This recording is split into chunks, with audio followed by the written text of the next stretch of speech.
Hello, welcome in. Happy Sunday, folks. Welcome to your Minecraft live stream for today. Well, one of them, maybe. I don't know how many live streams you're watching. My name is Pixlriffs. Welcome in. Hope you're all having a good day. We got a hype train almost in progress already. Thank you, StillRS Kellon Black, for the resubs. And thank you so much to Vanessa earlier, who continued a gift sub from Dogman Jack. Very kind of you. Thank you very much. And Excited Midnight with the double nerd. Thank you so much for the 24 months, the 2 years of support. Thank you so much. So, here we are, back in the studio. And if you folks didn't see it yesterday, if you didn't happen to catch it, I was live on the Archeo Gaming Collective Twitch channel talking about Minecraft and archaeology. If you didn't catch that, it'll be up on their Twitch page for a little while. It'll be up on YouTube, I believe, as well. So I'll link to it on Twitter and various other places if you want to check it out. Me and Archeo Plays, who you may recognize from the chat, had a great talk about the past of Minecraft worlds, a bit of stuff about Empire's SMP. Had a really good time. So, yeah, more stuff out there this weekend. Been busy. Got the Hermitcraft recap done bright and early. And I've just eaten. So excuse me if I'm clearing my throat a little bit here and there. And yeah, today we're going to be working on Empires. We're going to be doing some fun bits and pieces. I'm working on an area, I mean, I'm just starting, basically, an area for a new storage room. I want to move out of the little hole in the wall that I have and make something that's a bit more thematic for my area. And the Petra build did look really good. Yes, yeah, really happy with all of that. And once again, Archeo Plays is going to have a world download for anybody who's interested in taking a look around our little build of Petra out in the Badlands. It was a great time, though. I had a great time. Heading out camping soon. Nice. Enjoy camping. Nice to get some fresh air, especially around this time of year. Moving out of a hole in the wall to a hole in the floor. Potentially, yes. Potentially, yes. A+5 play reference, thank you. Yes, so the idea is that, prompted by somebody I believe who mentioned this in Twitch chat before, I want to make effectively like a catacombs style area for the ruins. And it's also going to be my storage system, which is going to be kind of interesting, but I have a concept that I want to work from that should be kind of fun. And there's a lot of, again, reference material from Elden Ring that I can draw from. A bunch of cool stuff like that. And I have some skeleton skulls now, so you know what? We could maybe throw some of those in there. But we'll see. We'll see how it goes. Let's hop onto Empires. I should be the only one online. I don't think anybody else is around today.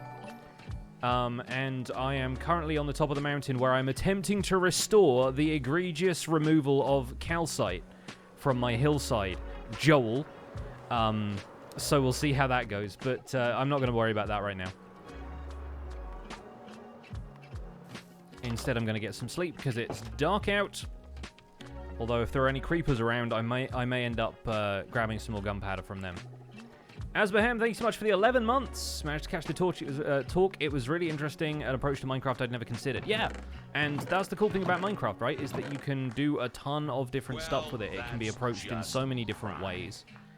And I think just considering what those might be every so often is a really nice way of getting some variety out of the game if it starts to feel stale for you. Which I find that a lot of people come in and ask, like, how do I avoid getting bored of Minecraft? Which is strange to me because I never get bored of Minecraft.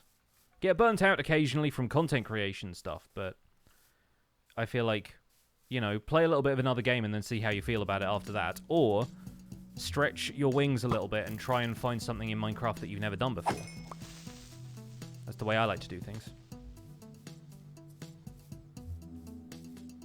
Environment restoration, yes. Yeah, that's something we talked about yesterday, was like, if you want to take all of the precious resources out of a mountain, you can generate enough renewable stone to fill the mountain back up again. And it's effectively like the terrain is no different, except for all of the precious resources have been stripped out of it. Been smelting a bit of glass lately. I'm going to throw all of that in here. There we go. There's a little glass storage. Haven't got much glass right now. Throw the Ferni in there as well. What's the plan for today? So the plan for today is to dig out... Over here, I've got a little area. We're going to dig out an area underground, which is going to be a kind of catacombs-style storage system, is the plan. And, oh, I've got a ton of buckets as well. Throw those in there. And the idea, right, is that if we get some andesite, a few other bits and pieces here, we'll get some mossy stone brick, some regular stone brick, and I've got a bit of polished andesite there. That's a good start. And I believe somewhere around here I put a ton of chests. Now, they're probably in one of these. There we go. Chests in the chest. Amazing how that works. How do you start to do YouTube when you have no money to buy a good PC? Honestly, just try with whatever stuff you've got. And honestly, like, if you're having a hard time making good quality videos without a decent PC, then it's about time to start saving up for a decent PC. So here's my plan for this whole setup, right? It could potentially involve digging into the wall a little bit here as well. Normally when you're placing chests in Minecraft, you can place them a couple of different directions. You can put them this way, for example, so that they take up a fairly minimal amount of surface area, and then you've got like a ton of storage embedded in a wall, right? Sometimes people just lay their chests out flat like this. And you'll put, like, you know, stairs over the top of them, probably inverted so that you can actually open the chest, like so. And then that's where some of the stuff is going to get stored. And, of course, if this is embedded in a wall, like if we put together something real quick like this, kind of patterny, but you get the idea, you can end up with a bunch of chests that are just stored at different levels, like this. And if you imagine a hallway full of stuff like this, you can think of them maybe as being coffins, caskets, or tombs, or whatever. And it's a shame that we don't have more chest-sized storage to work with, but that's, you know, another argument for another time. The way I'm going to do it is have the latch on the front of the chest facing backwards, so it's still openable, it still functions as a chest, and again, if we put these stairs above it, you can still do stuff like that, but it sort of looks a little bit more like an anonymous box to me than having a chest that's really obviously a chest, right? And then at that point, you can have stuff that's like recessed in the wall, so it's one block back. We can put some stuff over like this, and then of course, even if there could be slabs and stuff over the top of that, you can still open the chest when it's back there. And then up the top here, we can have a couple of chests like poking out on the side like that, so things have been stored like slightly differently over the years. Or maybe, you know, they've had to create rooms, so they've dug out an alcove. I don't know who they is in this case, but you know what I mean. And so we're going to dig out an area of winding tunnels, but it's going to be, I mean, not so much winding actually, it's going to be a little bit more regimented than that.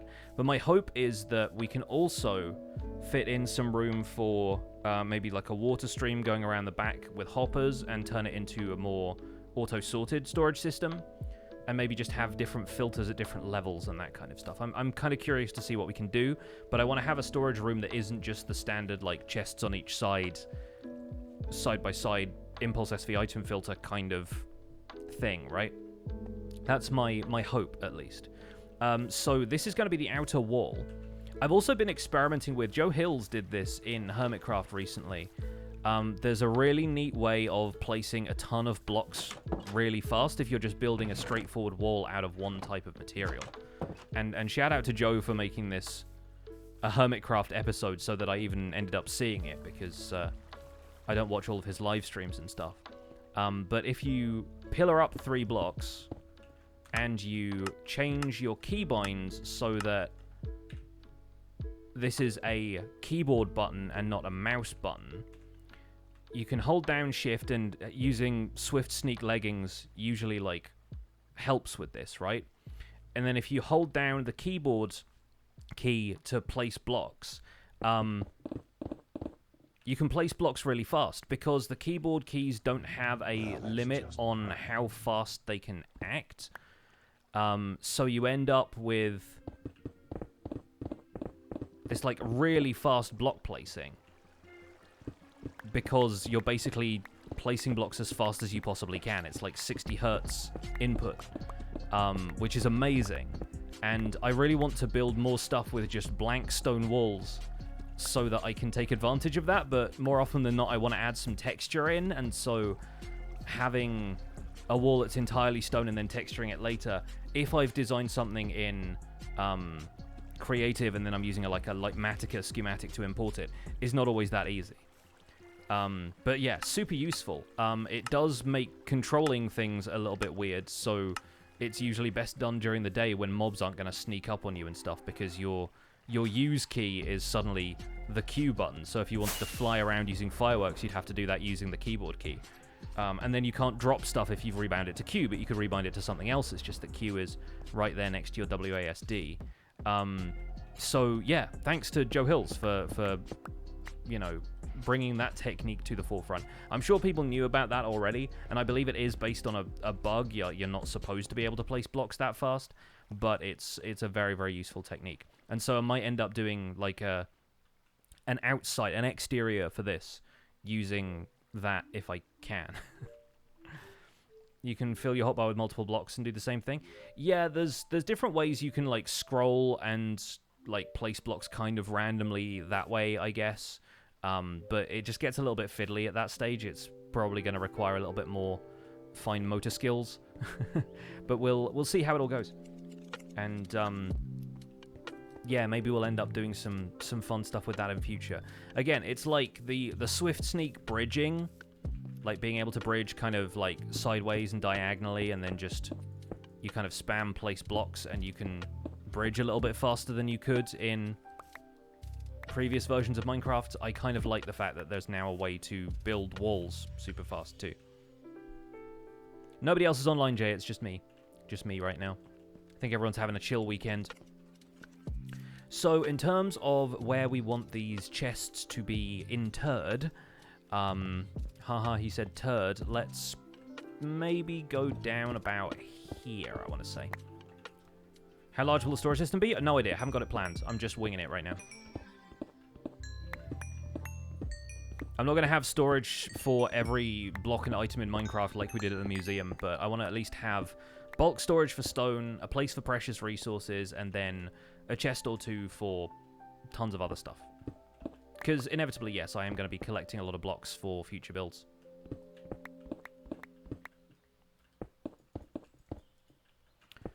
So I'm thinking we probably want to have like a slab staircase down, maybe. Like it doesn't have to be...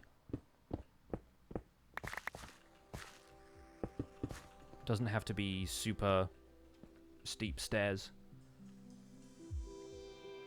Tanny, Branded Fate, thank you so much for the Prime sub and the Prime resub.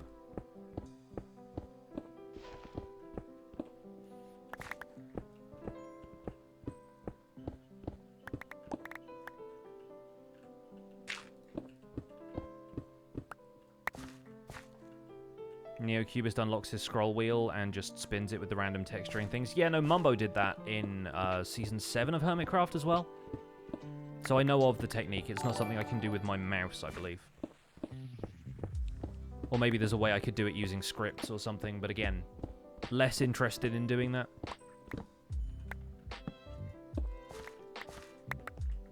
Ginger, thank you so much for gifting that sub to Marcus.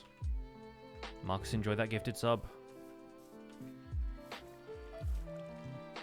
I'm gonna grab my bed here as well, because otherwise we're going to end up with mobs on occasion. Something trips. It was me. Tarantula Squid can't stay long since midnight. Want to say how much I like the videos. Me and my day are currently... You and your day are currently watching The Empire? Maybe Dad. I'm going to say Dad is probably what you meant there. It's all good. Typos happen. What's the plan for my Empire? Build things. And build things in other places as well. Because my Empire is not really like a current thing. It's more the ruins of the past. And that doesn't just have to mean here. Although right now I'm focusing on here. He said what he said. His day is watching the server. I don't know what's wrong with that.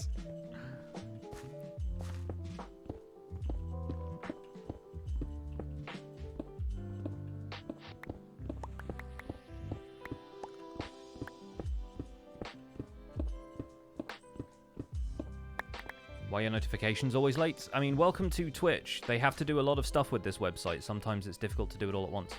I think I'm going to start using smooth stone slabs. And I actually mean smooth stone this time. Shout out to everybody who calls me out every time I call natural stone smooth stone.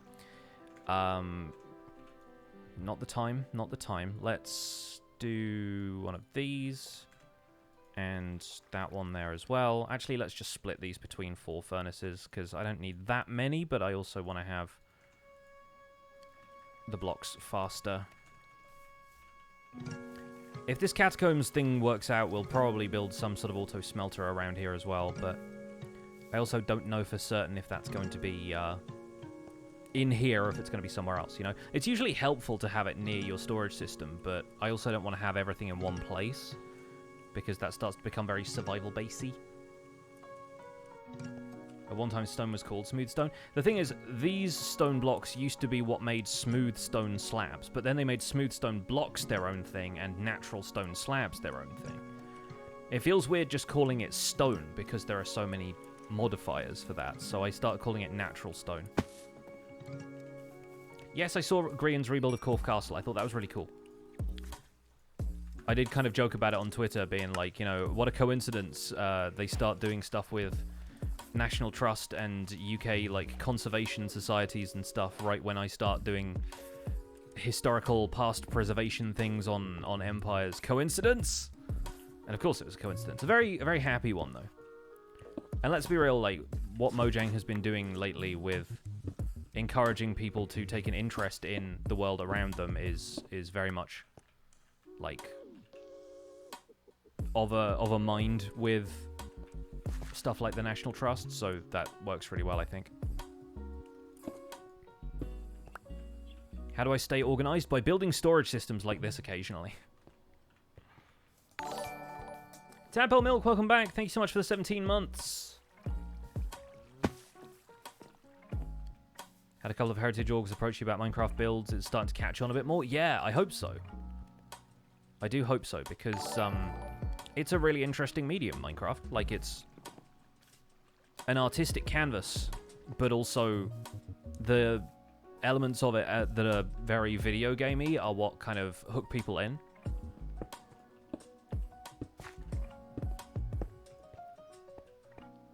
Obviously, we'll get the dirt out of these stairs and stuff as well. Like, we'll do bits and pieces. I kind of like sections of the staircase being a little broken up, though. Suits me fairly well. Liz Asaurus, thank you so much for the 10 months. Just watched a YouTuber's video on 1.19.1. It's not as bad an update, unlike how everyone described it. Yeah, no, it's a perfectly fine update. I do find it quite funny that everybody on the Minecraft Reddit is now sharing examples of places that they have been censored on Bedrock Edition, and then people are under the misapprehension that this is all about Java when it's not. Hope they add mossy stone. Like, mossy natural stone would be quite cool.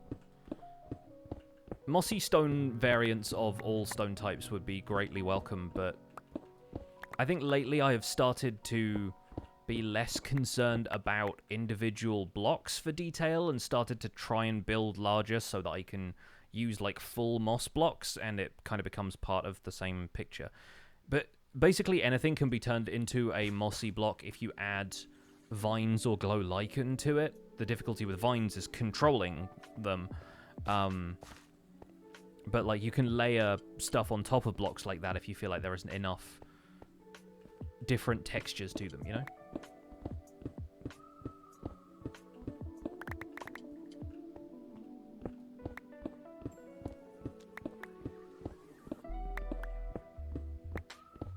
I want to get this to a height where I can put some arches up higher in the ceiling and it's not going to interfere with the space I want to actually use for storage. Only decorative thing you want is buckets of dyed water? Like cauldrons of dyed water, or like a bucket from your hand and then, like, the actual liquid to be placed somewhere, like a water source that's different colors. One thing I find really interesting about the differences between Java and Bedrock is that Bedrock has way more different water colors than Java does. Like the water in the end is purple on Bedrock. About lichen-infested variants of stone. Again, that's just putting glow lichen on them after a certain point. Oh, we can use the stone cutter. What am I doing? When's the next survival guide video coming out? I don't have a date in mind for it. Right now, I'm just working on whatever satisfies me at the time and whatever I think is going to be a fun video to do. So I'm not really thinking about when the next video is coming out. Much more just like doing them until they're done, you know?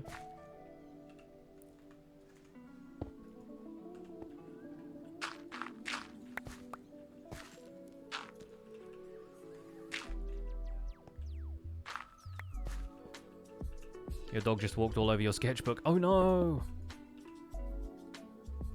Maybe they just wanted to do a sketch.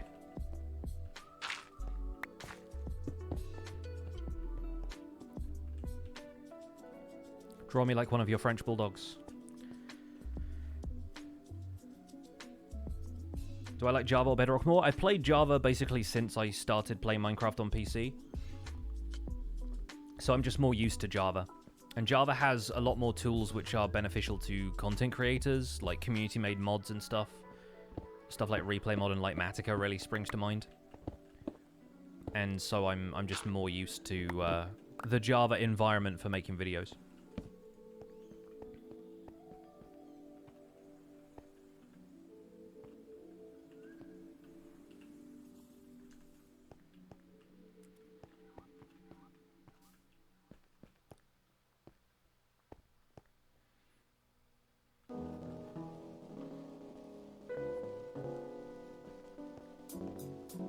Can't you play Bedrock on PC now? Yes. You've been able to for several years. But, yeah. If you own Bedrock on PC, you can also play Java. Same thing. We got some gravel, we got some andesite. We can throw a bit of andesite in here and there. Little highlights and stuff like that, you know?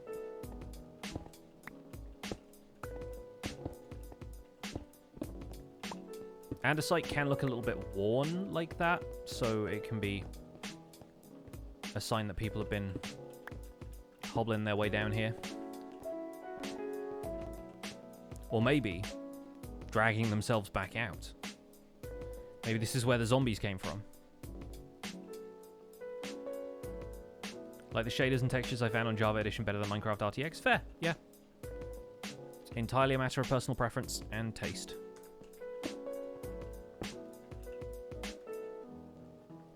Oh, we'll need to get some basalt in here as well. Like, I think pillar basalt is going to work really well here. What's the first thing I do when I plan for an upload? There's all sorts of things I do. There's not just, like, one routine, necessarily. It's like, you know, I get on the server, I decide what I'm going to be building or what's going to be part of the structure of the next episode, if there's anybody I can collaborate with. Like, there's tons of different things. There's never, like, one routine. Tempting as it is to be facetious and be like, you know, I switch on my computer.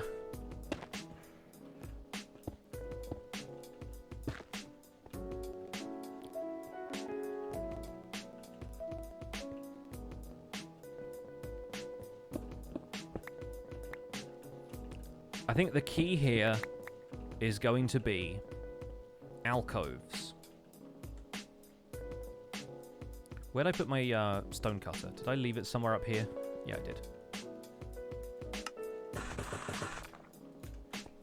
It's having little, like, sections like this. Both so we can see the texture there, so it's not just a flat wall. And also so that we can have lanterns here and, you know, torchlight, that kind of stuff. Maybe a skull or two.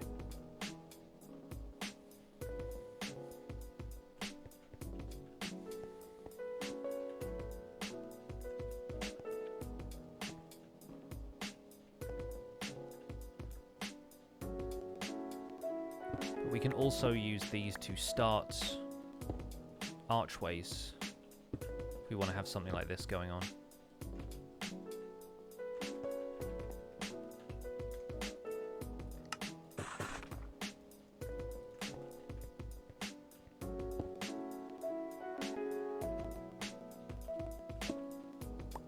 Honestly, those would be better as full blocks. Something like that. Tall arches. Do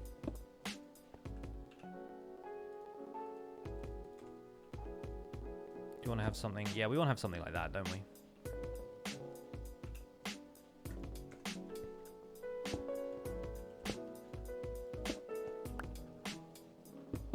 And then those back there, and probably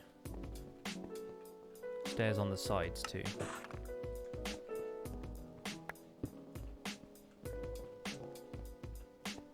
Yeah, decent enough.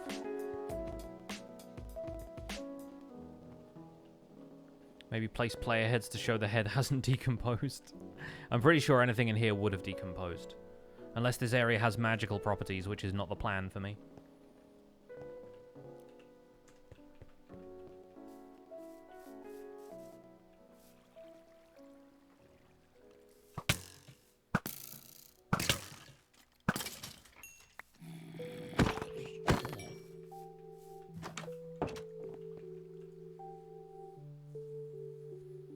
Is it you or the sound is low? I can turn myself up a little bit. I might be a little quiet.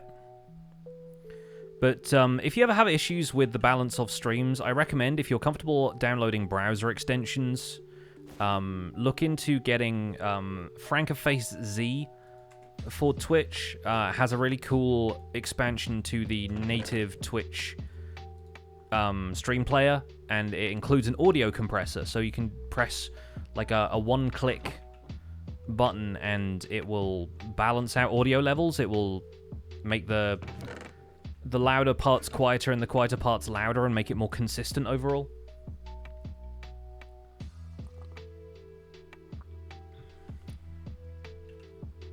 So I recommend that. What am I in here for? Aside from sleep? I'm pretty sure there's something. Never mind. It'll come to me.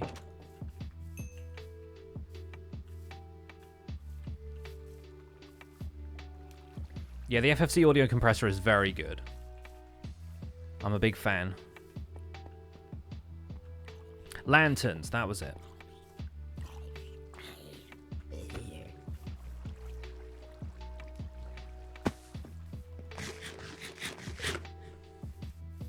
If anyone on the server threatens you, create a designated place for them. I do kind of want to move Mythical Sausage's grave down there.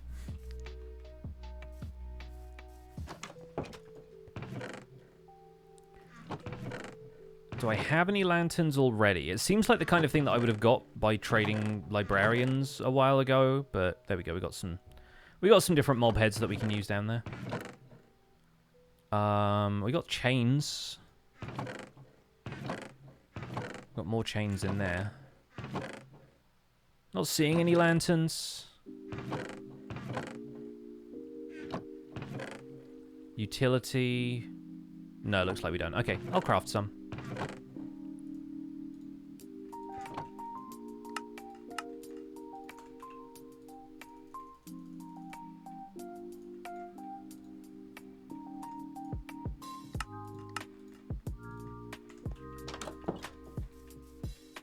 We could also, if we wanted to, use soul lanterns for this, which I think I might, actually. I kind of like the idea of the lighting being dimmer, and they are a better option for mob proofing now than they used to be. I'll keep these lanterns on me just in case, but I do have some soul torches we can use.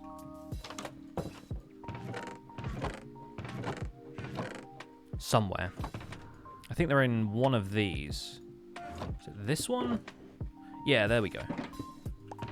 Have a bunch of soul torches from something. Yeah.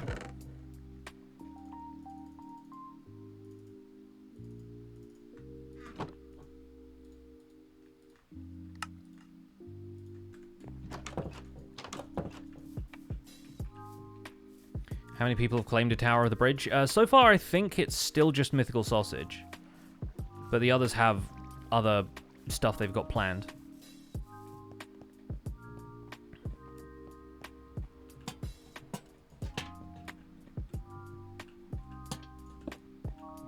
put some other kind of interesting block behind that. Like if we do chiseled stone brick or something.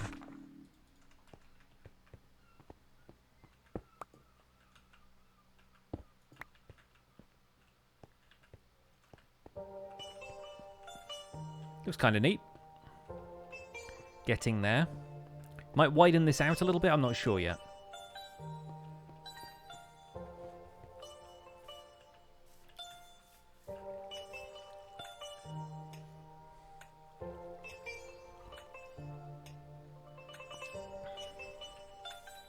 Glazed terracotta, maybe? Yeah, I think down here we're going to have effectively like a landing of sorts before it travels off in different directions.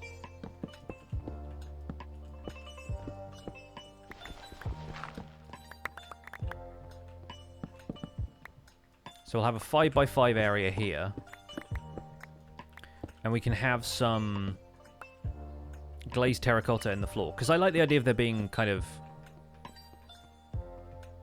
almost like mosaic floors or something in here. I need to use more glazed terracotta in the ruins in general.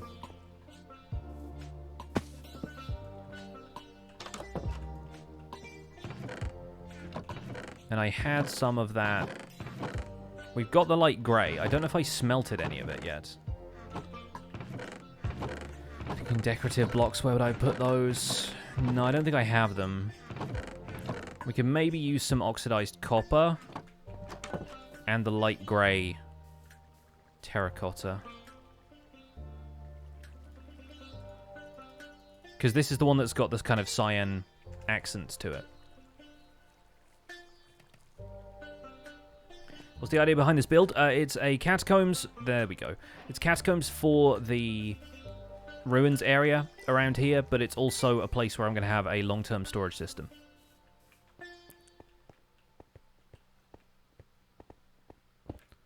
So we could have stuff like this. See, it's not quite the same, is it? That's more cyan terracotta than it is oxidized copper, but well, yeah, we can make it work. Maybe have this in the corners or something.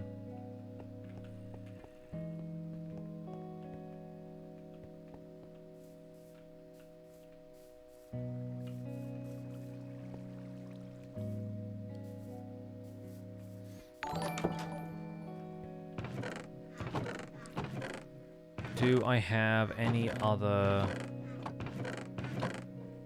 aged copper blocks? I have cut copper slabs, which we could use as a substitute for now. They feel more mosaic as well because they've got a tile pattern to them. What is the most useful thing in Minecraft? I'm going to say probably a pickaxe. Or, I don't know, the inventory or something. We try something like this.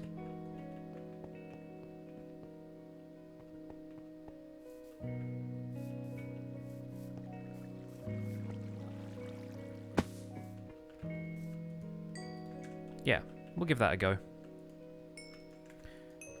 Our smooth stone is done.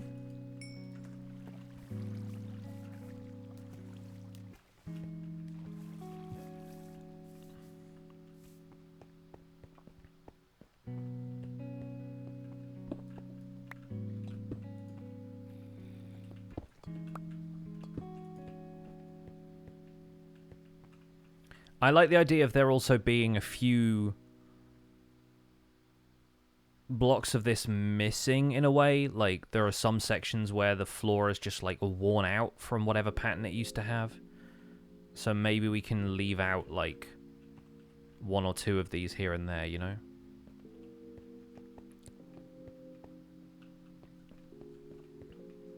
But I do need to lay out some more copper to oxidize. I miss having David.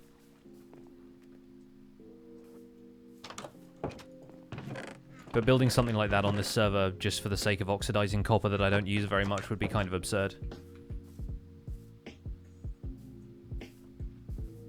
Yeah, don't mind me. I tend to pronounce it that way, but then people make fun of me for the way I pronounce things, so I tend to just go with the default pronunciation, which is probably more American, but... It may be that it's a bit more correct in this case, because, I mean, it doesn't have a double O, but then English has never been all that consistent when it comes to rules, so I don't know for certain which is the correct one. I feel like I probably first heard the word in Indiana Jones and the Last Crusade, because I used to watch that on TV all the time, so whatever he says in that movie.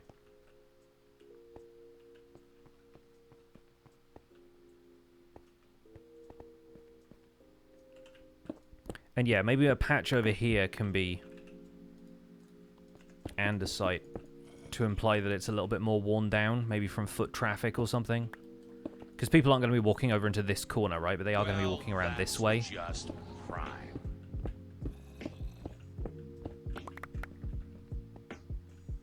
And this is where we have our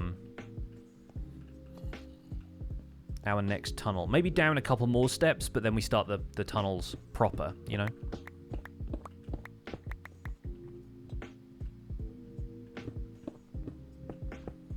Derv Gamer, thanks so much for the 2 months of Prime. Shadow Star with the 11 months as well. Thank you very much.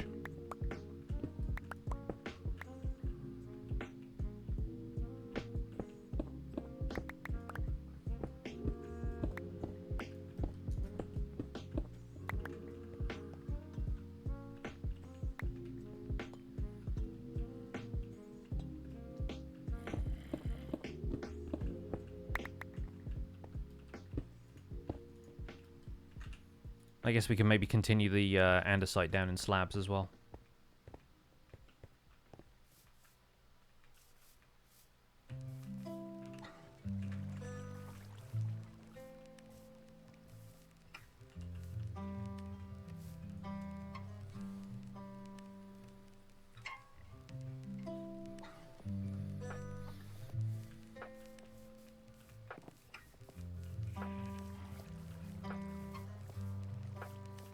You can certainly suggest that poem.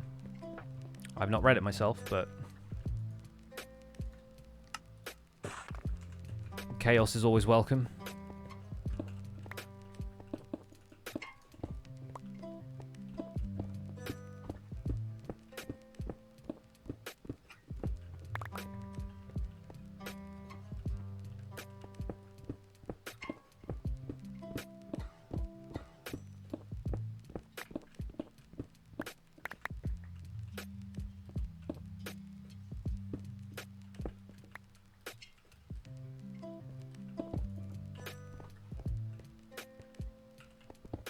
Let's have a couple more of the stone bricks around here just to continue the motif down.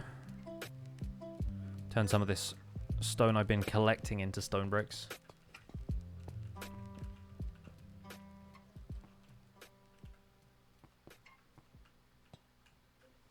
Yeah.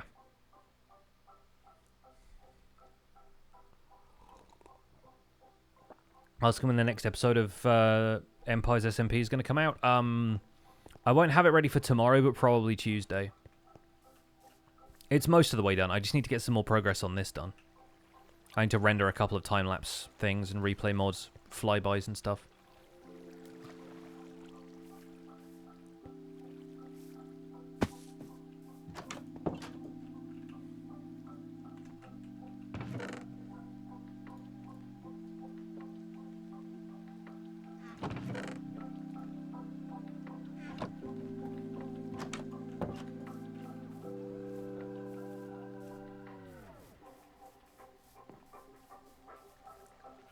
What video editing software do I use? Premiere Pro, but that's not what makes the videos good.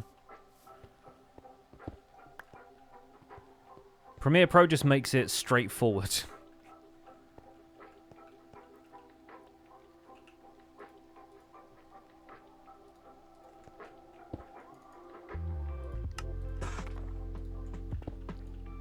It is a misconception about video production in general that having something like a good microphone or a good video production software makes your videos inherently better.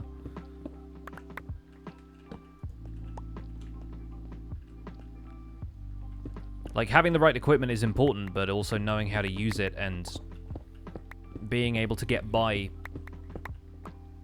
understanding what makes good stuff without relying on the technology.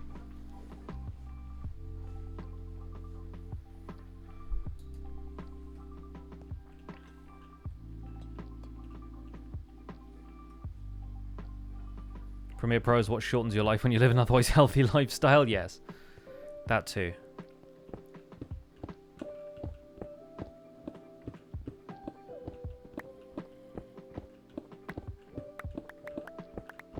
People are a lot more lenient with visuals, but audio is easier to turn people away. I mean, like, yes, have a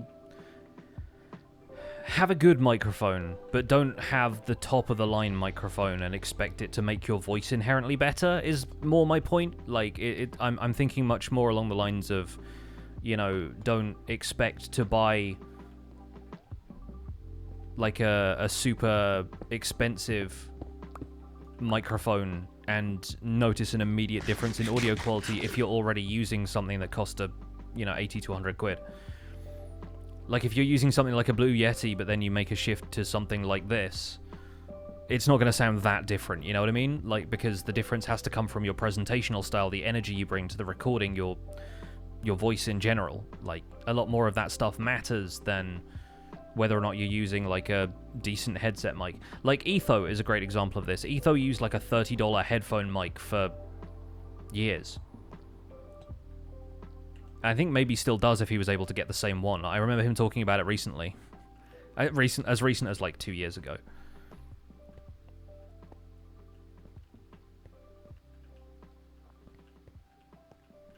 So once we get out to here, I think we're going to have a right turn and a left turn. We're going to have this basically being a kind of crossroads formation right here. Well, and it's still going to continue down this way into a larger chamber.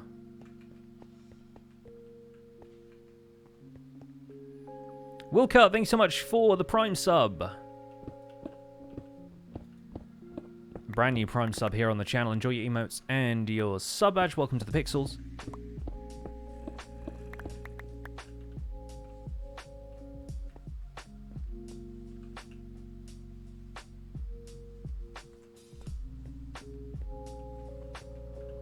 Obviously, we'll need to do something with the walls around here.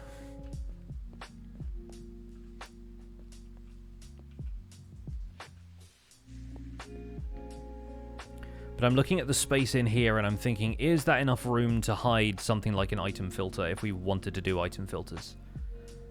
And I think it is. I think it's safe to say that it is. Just prime. The Kid Noah with the Prime sub. Thank you so much for the brand new Prime sub. Welcome on in.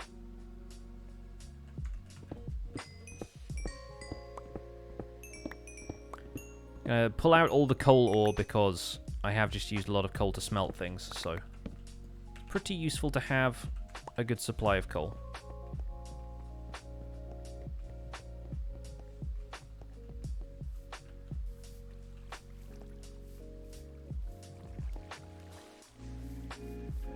Which I might throw in here for now.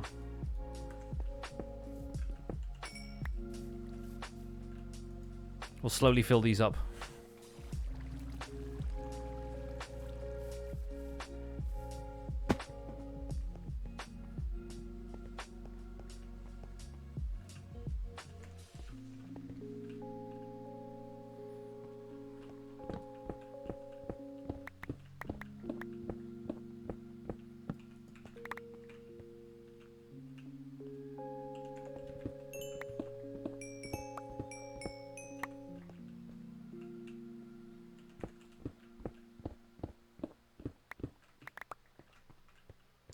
Because I think this is the first place that we really want to have chests.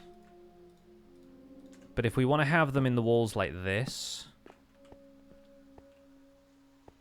You know, I think the way we might do this is we'll have a chest up here that's going to deposit stuff into the system. And then I think these ones in the hallways, because this is going to be wider... Alright, there's a drown nearby, I guess, now. These ones in the hallway are going to be manual chests, I think, and then the auto-sorted stuff is going to be at the end of the rooms. I think that's where we might where we might do it.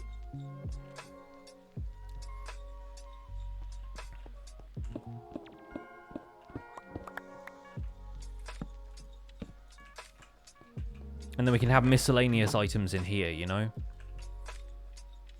The thing about storage rooms is that you want to make them pretty easily navigable. You know, you want to make sure that you can access your stuff pretty quickly without it being a chore to get down here. But I also want to make this one aesthetically interesting, so it's a difficult beast. Let's put some of the stone in here for now. How many skulls are getting stolen from ancient cities for these catacombs? I already have like 3 skeleton skulls, just from having a channeling trident and there being a couple of thunderstorms on previous streams. Yes, dual keys, that is exactly what it is. Liara, thank you so much for gifting a sub to your fellow mod Doctor83.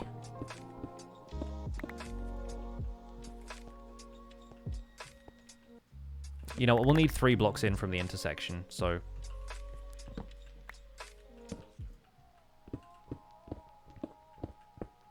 I need to remember to plan these spaces larger if I'm going to fit in the levels of detail that I want. That's one of the more difficult parts of planning stuff like this as well.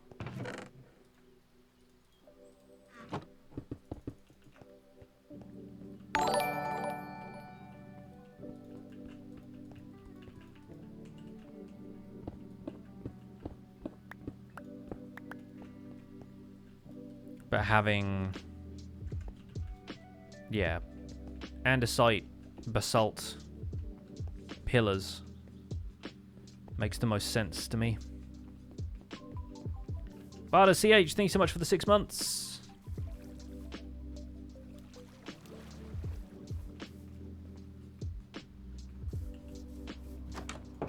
Find balancing convenience and aesthetics difficult. If it's like building roads, you end up flying anyways. Yeah, totally. This is really going to be a lot more about aesthetics than it needs to be. But then nothing needs to be any particular way in Minecraft, really, doesn't it? Bexy, thanks so much for gifting that sub.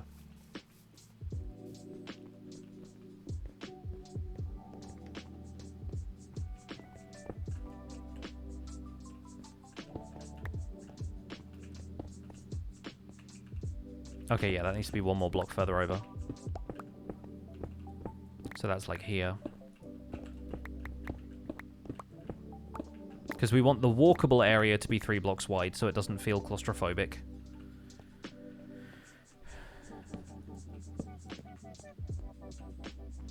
And so there's room to maneuver a little bit. I want to work with a similar kind of floor pattern thing to what we have on the Great Bridge, except obviously smaller. But I like the idea of there being a repeated pattern of something like andesite down here.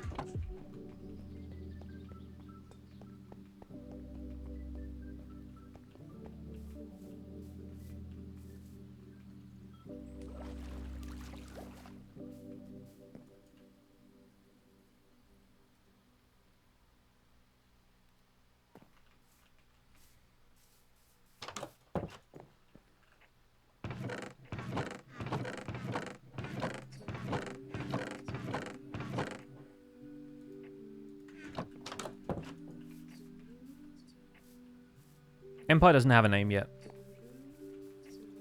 Considering that it's really part of the world's history, it doesn't really matter what its name is at this stage. So I haven't bothered to think of one.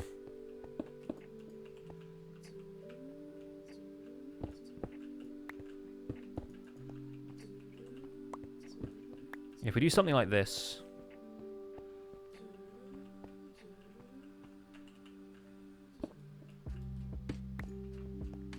subtle, but it's there, you know. And obviously there can be elements like there were on the bridge of mossy cobblestone, glow lichen, or mossy stone brick rather, which can then fit into what we're doing around here with the pillars and stuff.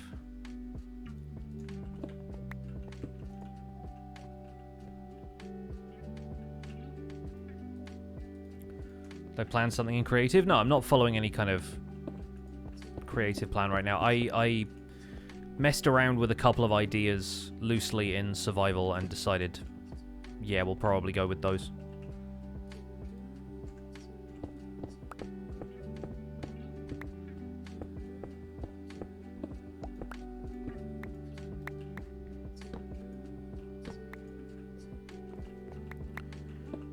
And I guess we'll do one of the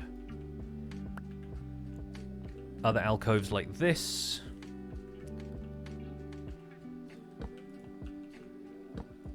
There we go. So those can fit in there.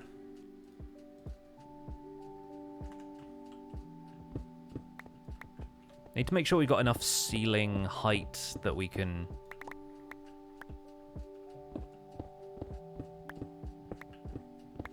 put in an archway or something. Oh, and now we have a gravel pillar. Not one I intended to have.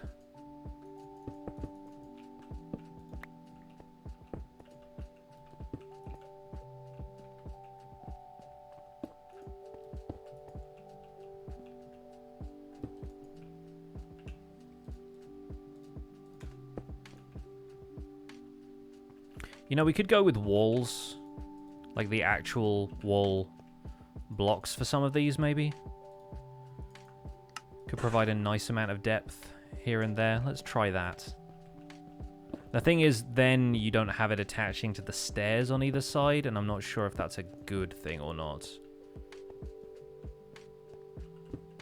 But then you also have the option to have stairs like that and stuff, so you could do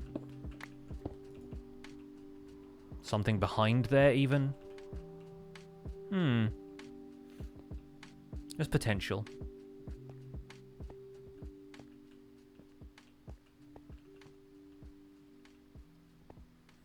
It's a way of squeezing a bit more detail in here. I'm just not sure if it's necessary.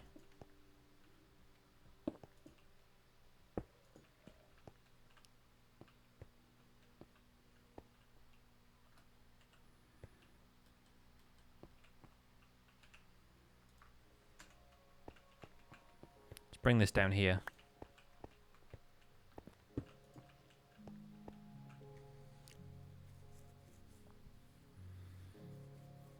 Agree with everyone else about the Empire being nameless. It feels mysterious and grand, like the Empire never had a name because it was just the Empire. Maybe, yeah. But then it's also kind of fun naming stuff, eventually. We'll see how we get on, huh?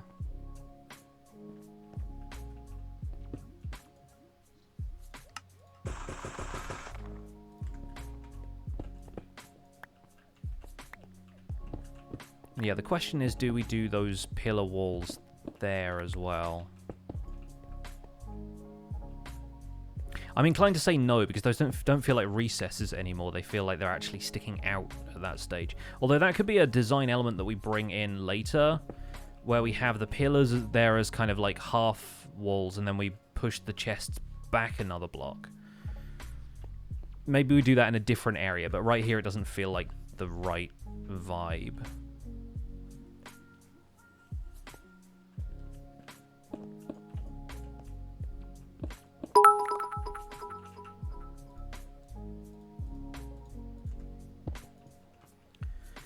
Great thing about an ancient empire is the name can be lost to time until someone discovers a reference to it somewhere. Yeah, absolutely. And the dude 1469, thank you for the 150 bits. Very kind of you. Yeah, let's put andesite up on here. I kind of prefer that than having it all look like it's carved out of one piece of stone, at least here. Again,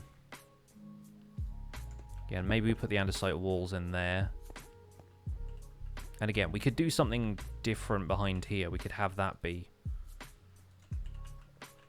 like basalt, potentially.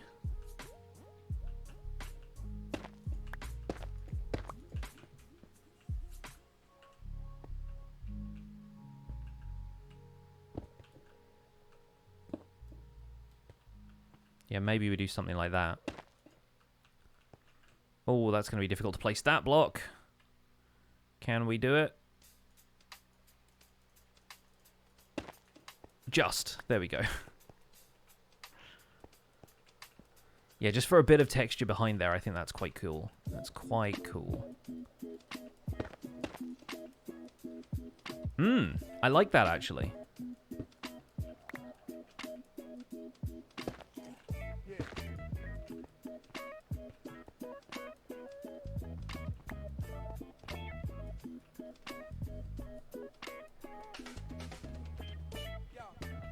So maybe we make the walls behind here.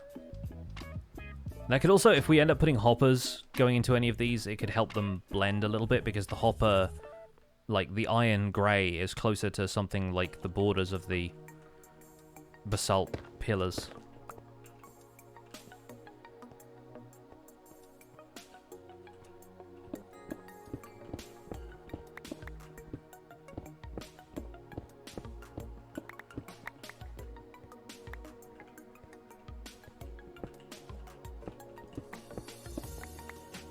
You know what these actually kind of remind me of? If you've ever played Minecraft Dungeons, there are some areas in Creepy Crypt that look a bit like this, where they've got the chest in the wall. Usually with like a skeleton with a shield lying on top of it, and then if you touch that, it spawns more skeletons.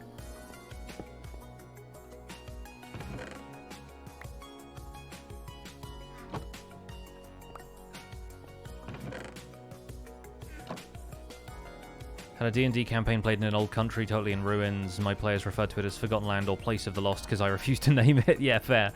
Now, as somebody who DMs occasionally, I totally feel you. Let's do some stone brick here, and then some andesite further up. Again, it's mostly about shape in areas like this.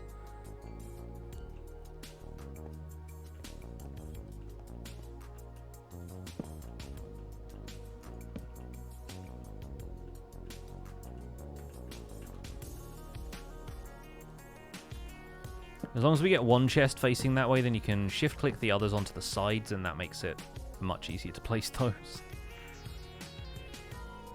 Then andesite up here, maybe. Yeah, that works. One of those up there, more stairs. And then perhaps a stone brick again. Perhaps make it look like it's a bit more structured up there. It's getting there. Definitely getting there. I'm starting to feel it. And again, if we have gravel falling in on us, perfect. Just what I wanted.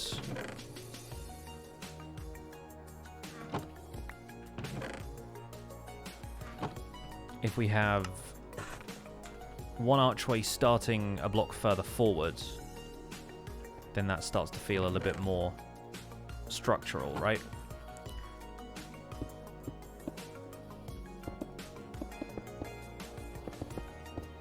Mostly filling this in just in case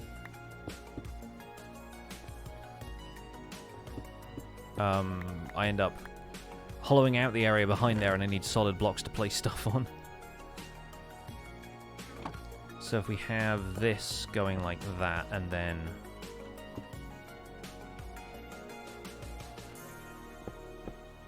like, what's going on here? Wait, no, I've just not put the stone bricks in on the other side. And then we have something like this. That in the middle. Stone brick stairs, if you please.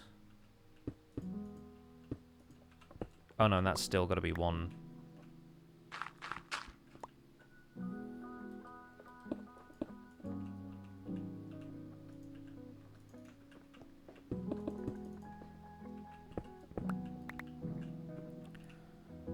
Once again, maybe even that could be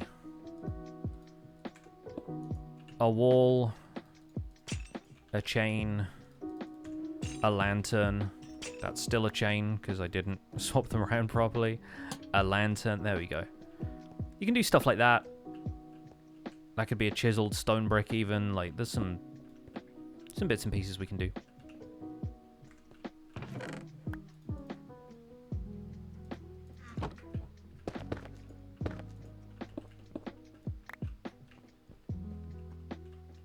Once again, the name of the game is Alcoves. You thought it was Minecraft, but it was Alcoves.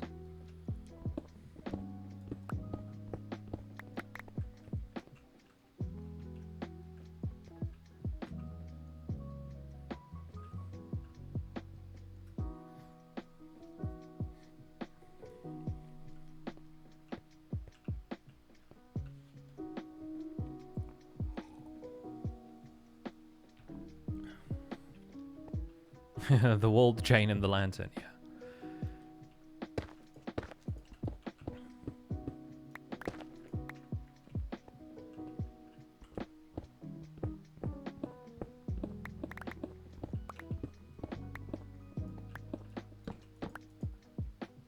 Oh. Didn't actually get to place a torch there.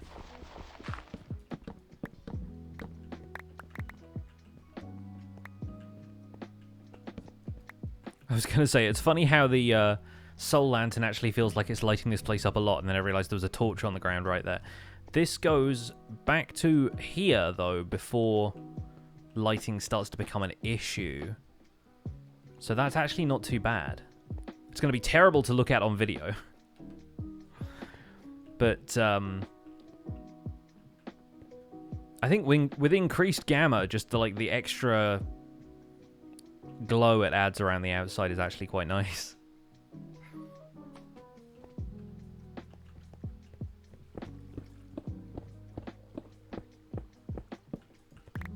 And again, this is going to open out into a larger chamber here, I think.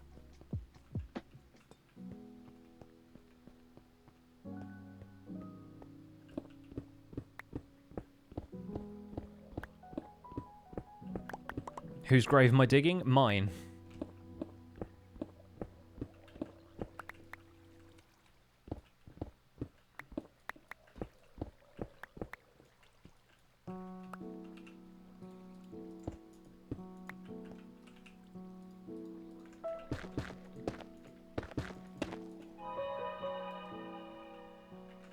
Eerie noises.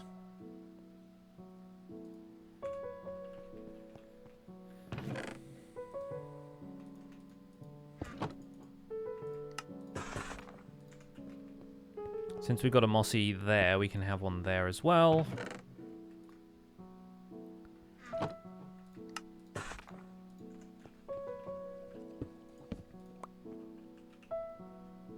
We maybe throw a lantern on there, which again gives it dim lighting. Makes the lighting a little more even though, so I kind of wonder if I want one there or not. Could maybe put like a stone button on there as though this is a place a lantern could rest, but there isn't something there currently. Could also give people some interesting, like, you know, maybe there's one button in here that actually does something. Oh, I already had the gamma turned up. Okay. We'll light this for now, just for the sake of being able to see it on stream, right?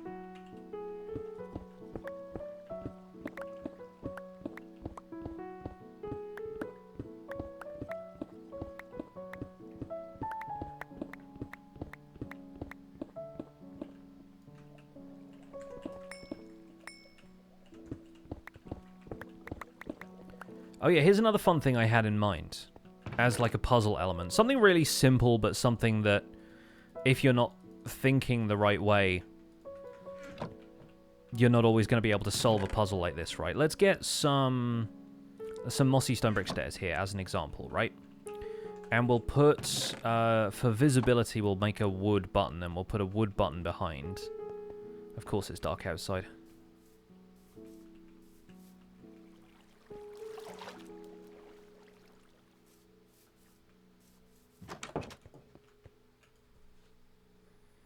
I'm not interested in doing lanterns underneath carpet or anything like that, because I want to have the area feel like it is lit by light sources that you can see, and I also don't want it to be lit evenly. I want there to be lighter areas and shadowy areas.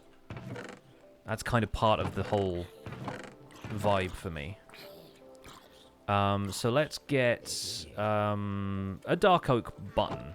That'll stand out nicely against the stone here, right? And in fact, just to show whether or not this activates. Let's make a redstone lamp. Because I'll need some of these anyway.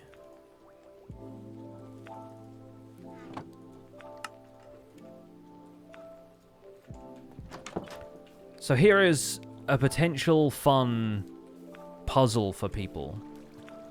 And it's going to rely on them investigating an area pretty thoroughly.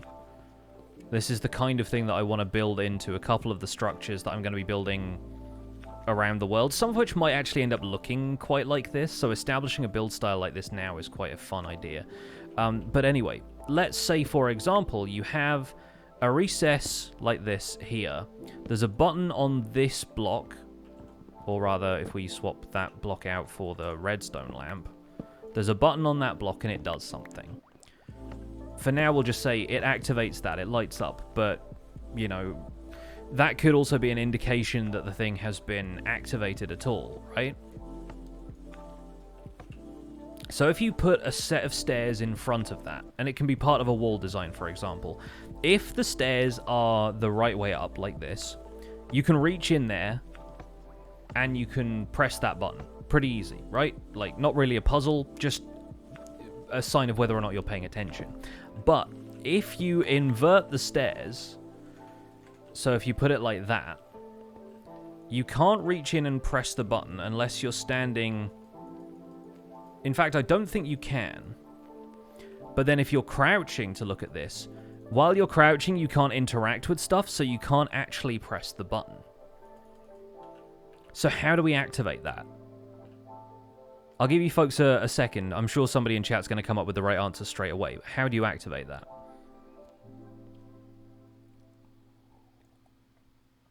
There you go. You shoot it with a bow and arrow.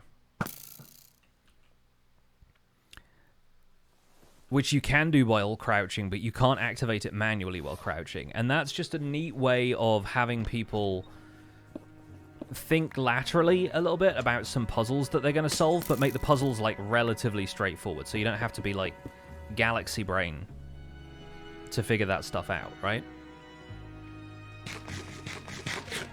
I want to find little ways of working in elements like that into builds.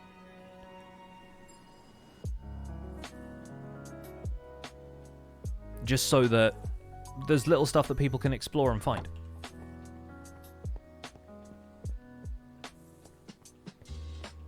But the idea is that I want people to be able to explore areas like this without them placing or breaking blocks.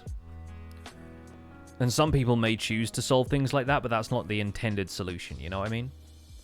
We were having this discussion on the Archeo Gaming conference stream the other day. Is like, most of the time when you're playing another video game, you can't alter the environment in the ways that you can in Minecraft, so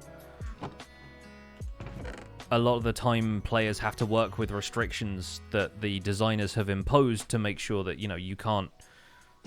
You have to complete objectives the intended way.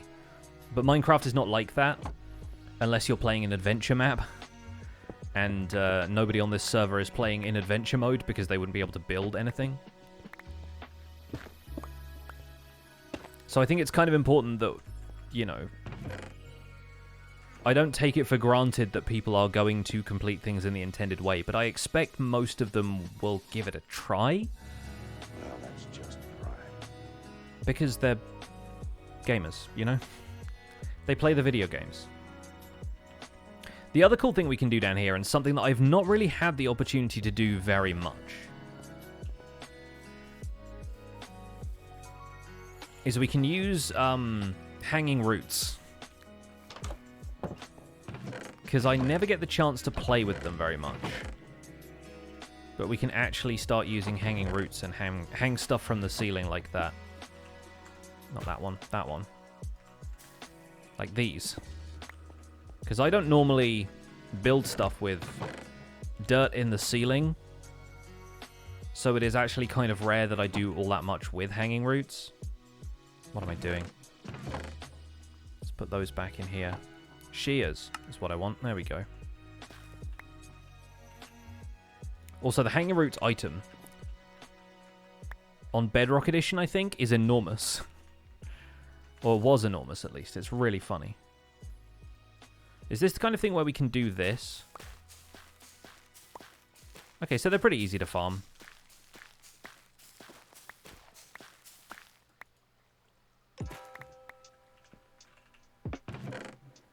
Never really played with them all that much.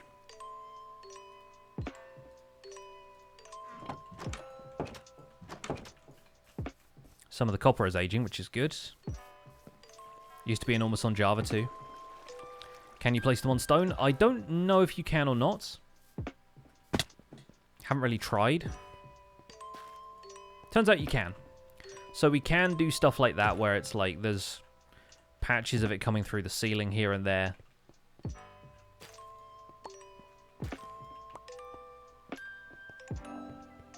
So like in areas like this, for example, I maybe want to have the ceilings made out of wood, just for a bit of material contrast. But I also want to have areas where maybe the dirt is coming through that, as though the wood has been decaying, because stone is likely to stay here and, you know, it's going to crumble a little bit, but it's not going to deteriorate as much. Yeah, and packed mud could be a good alternative block to use there, yeah. We can use some mud bricks to blend it with the stone slightly more.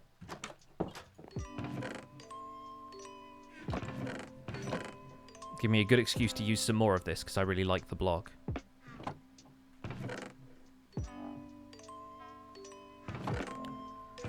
But if we go for some dark oak, some spruce, we can obviously throw some spruce trapdoors in there.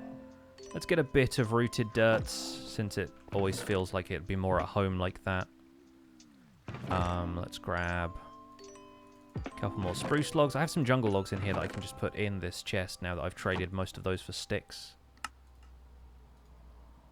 Because spruce and dark oak are always going to look like they've been sitting around under the ground for a while, absorbing moisture. Just K, thanks so much. I'm glad you enjoyed the talk yesterday. It was a lot of fun to do. It's kind of similar to the stuff I end up doing on the Spawn Chunks podcasts, in that we tend to take a slightly more philosophical and considered approach to discussing Minecraft, but looking at it from the perspective of archaeology is something that I haven't had a great deal of experience with.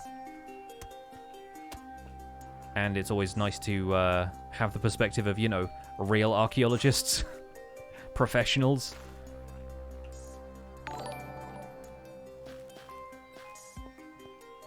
Can do something like that, maybe. I sort of wish there was even, like, a too tall grass equivalent of hanging roots. Like, if you could bone meal them a second time. Go away, I'll bone meal you a second time.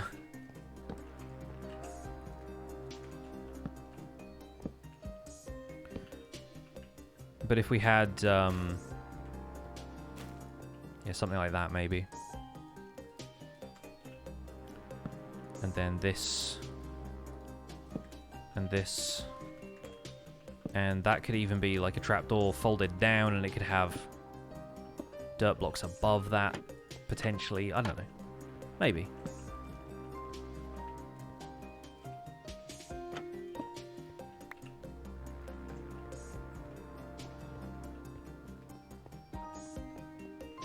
What interview is this again? This is... Ooh, is this... This is Thunderstorm. Oh, okay. Well... We're doing it again.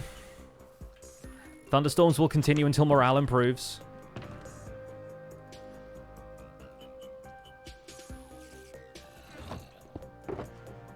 I'm going to try and do this in the lake this time.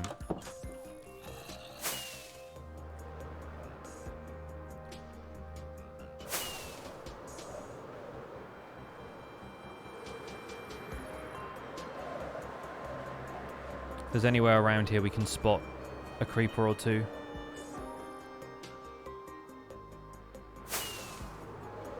Out in the river. Skeletons there.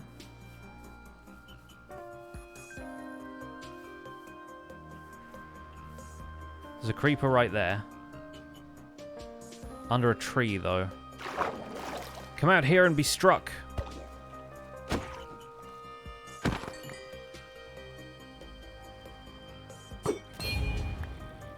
Yeah, that one's gonna die if we hit it with lightning now. Unless we hit this zombie.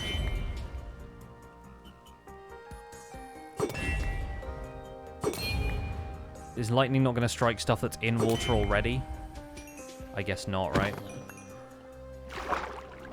Never really tried.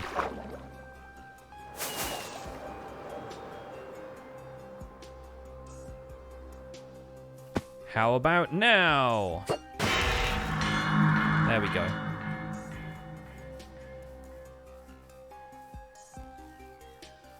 Oh, there he is. Alright, come down to the riverside. And let's try and get a skeleton over. Oh, with the bridge in the background too, so epic. Where's our friend?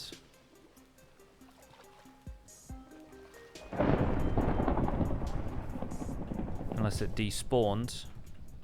Never like losing sight of a charged creeper. Not always the smartest thing to do.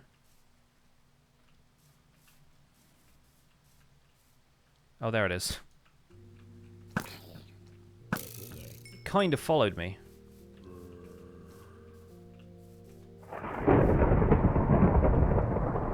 Come this way. Come and say hi to this skeleton.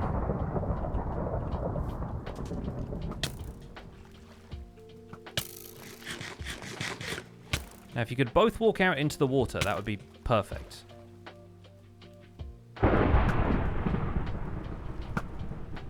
If we can get rid of the zombie here, even better. Alright, Skellyface. Come this way. Come close to the creeper, or have the creeper come close to you. Because I'm pretty sure this is going to obliterate my shield, but the problem is the skeleton needs to be, like, up here. Because they sink in water.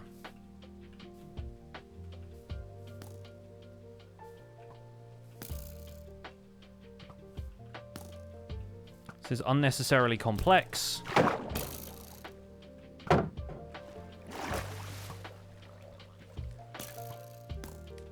The skeleton just shot itself.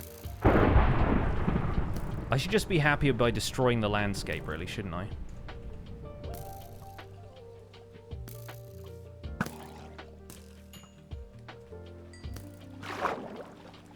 What's going on with you?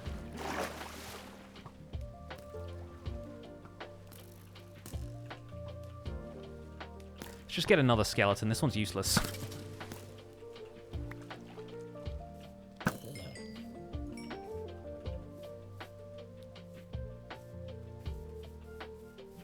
Don't know how to play electric guitar? Yeah, I've played electric guitar for a bit. I have a couple still. I have not played for a long time.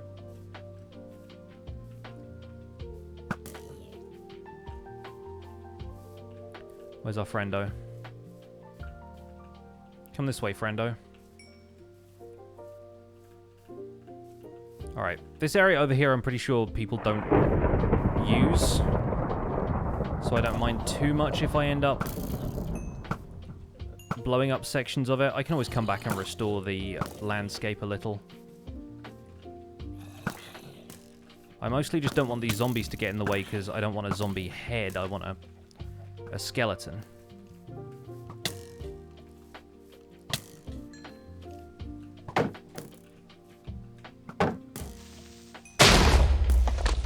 There we go. Such a big explosion, though.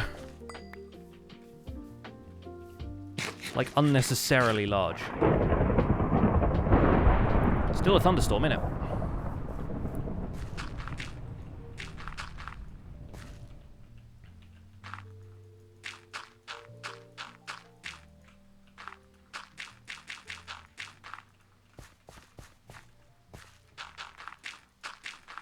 I'm wondering if maybe we invite the creeper over here again.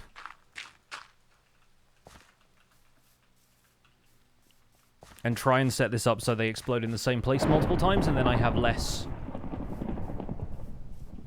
concerns. Fewer concerns about destroying the landscape. If I'm reusing the same spot and it's already been destroyed. Or we could use it to dig out a slime chunk, one of the two. Any creepers? Mod check.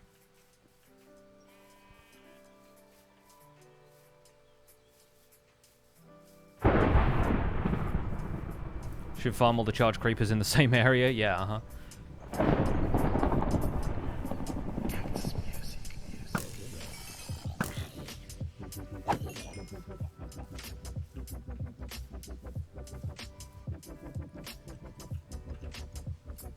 Yeah, we could make a couple of boats.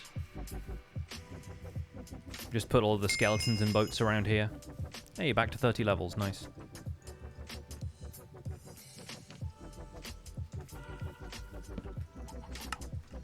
Two of those. Oh, prime opportunity.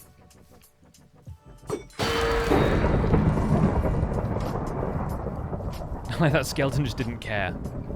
It's like, what? Okay. Hello, you. Come this way. Come to meet your doom. Go that way. Go that way. If we can get the skeleton and the creeper to cross the bridge at roughly the same time, we will blow up roughly the same place. This is my hope.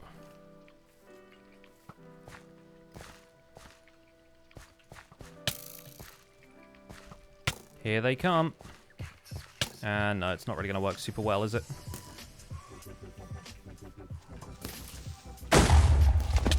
Oh, I didn't even kill the skeleton that time. Boo. Rubbish.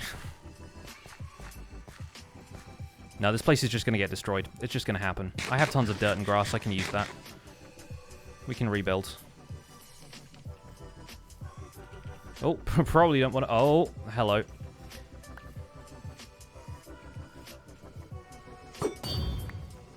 Oh, is it not a thunderstorm anymore? Dang it, we got one. That's not very fun.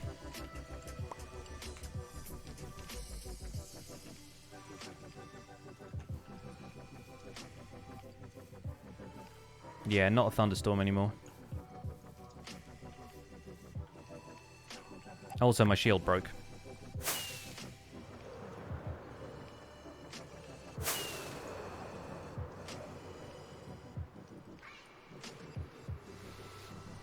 Trapping mobs is always tedious, yeah.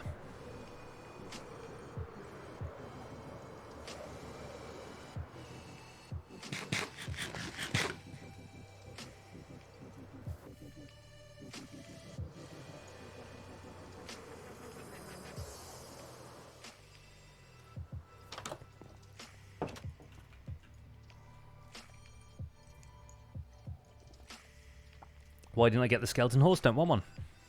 Leave it there for somebody else to find. Always funnier that way, I think.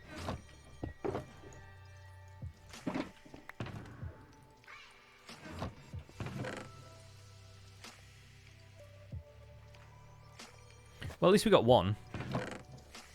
So now we have 4 of those for my collection.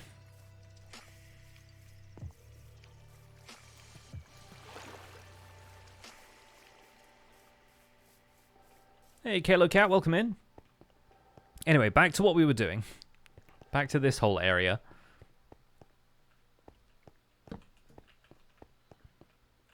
So without the gamma, and without this torch, feels appropriately spooky to me. I'm wondering if maybe we put in just like a spruce plank up there for now. Again, we could have trapdoors be like openings to other little hidden features and secret things in other builds. Probably not this one, but... Have I ever gotten a skeleton horse head? No. But I don't especially want one right now. Is getting mob heads the same on Bedrock? The charge creeper thing is, but as far as all of the other mob heads we have on this server, it's a data pack. Well, that's just And I don't know if there are equivalent Bedrock add-ons. There might be. Foxy might have made some. Slug Tub, thank you so much for the Prime sub. Blondie, thank you for gifting a sub earlier. Mr. Gister with the 7 months. Do I still have a patron server? No, I don't. I closed it down a while ago. I assume somebody in the chat's already answered that. But yeah, I closed it down at the beginning of this year, basically.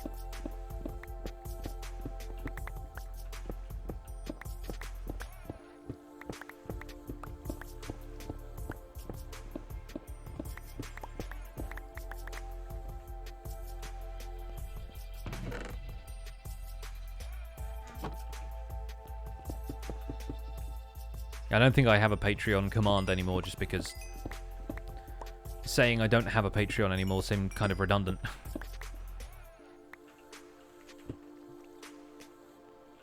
Oh. Little grassy ravine thing.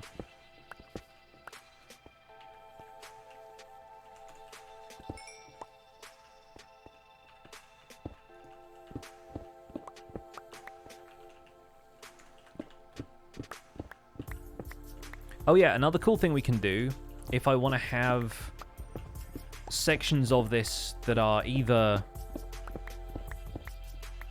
under construction or, you know, just dead end at a certain point. One way of doing that would be to have, like, some cobblestone built up like this and have it look like it's, caved in. Because there's a couple of spots in Elden Ring exploring some of those dungeons that the doors and stuff have or the archways just have rubble that's fallen through, you know. Isn't Joey making a charge creeper farm or something? Probably, but I'm sure Joey has his own reasons for doing that, whereas I just want some decorative skulls for this area, and it's kind of fun to have those now rather than wait for whenever Joey's done.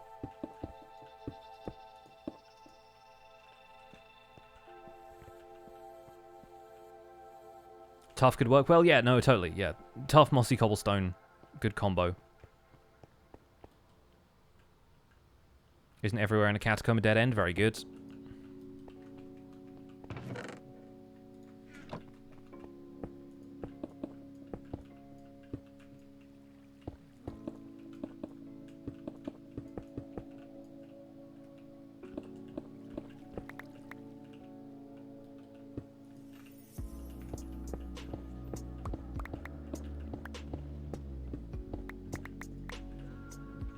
Could rain an ancient city for skulls. That's what I was planning on doing with the one that I've already found. When I went and got Swift Sneak in the Great Bridge episode, I was planning on going back there with somebody else and grabbing a bunch of skulls. I think False was going to do it, but she's not been well, so yeah, we'll see if that happens or not.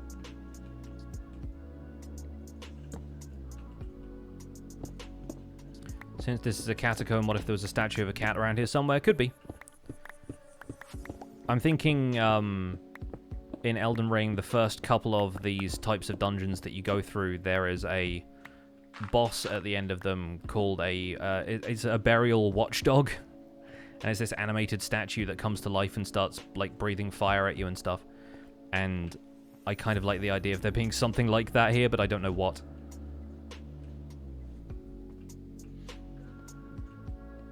Turns out basalt is a pretty good building block. Yeah, the problem with it is just that there's only 2 or 3 now variants of it, and it doesn't have slabs and stairs and whatnot.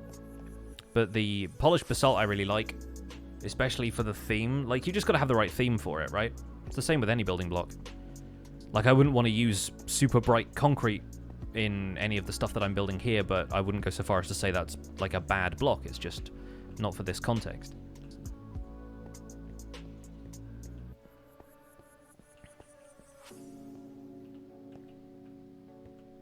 So rooms like this can have more of the bulk storage stuff in them, right? Like, they can have walls that are lined with chests a little bit more if I want to have tons and tons of stuff available here.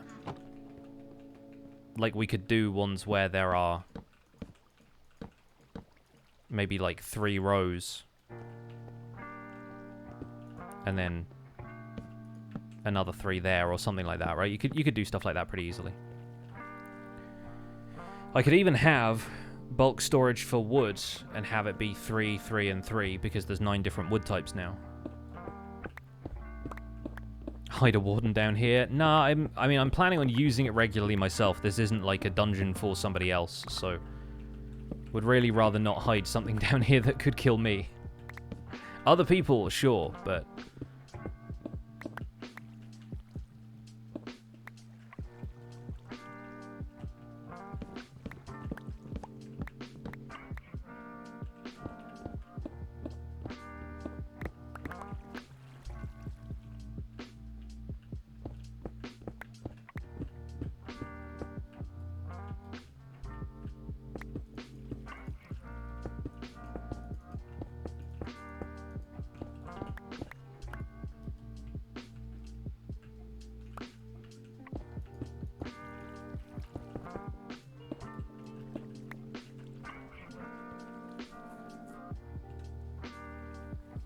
it's one of the most chill streams you've ever been on. Yeah, I don't tend to get super energetic on streams. It's about pacing myself. I don't always have the energy to sustain like super high energy yelling and whatnot.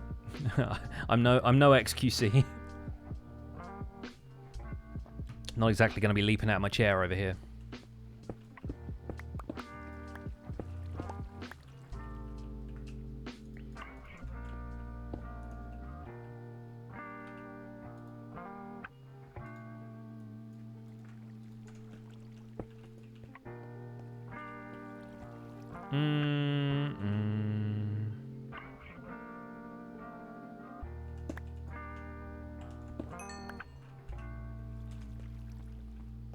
Gonna be adding little altar alcoves. I mean, I could. I don't know if I'm going to at this point, but I could. It's feasible.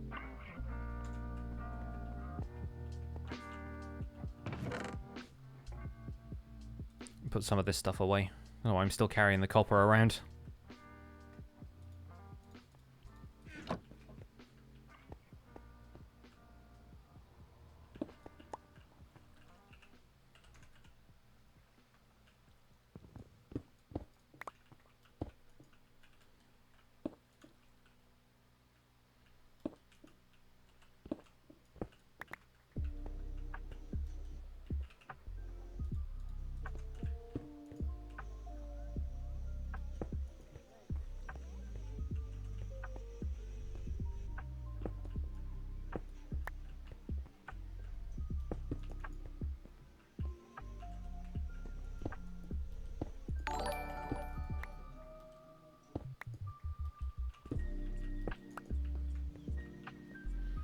Kind of too identical to that side. We'll do it on the opposite side instead.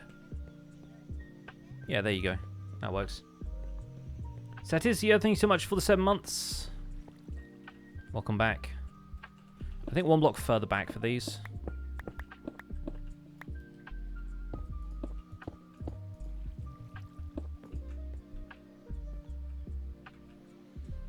Planning on having different sections for different materials, like stone here, organics elsewhere. Is it all random? It's not going to be random because I find random kind of difficult to remember. Like, it's going to be somewhat organized. Again, like having wood types in here, stone types opposite, stuff like that maybe. But I don't have a specific order in mind yet, so that's to be determined.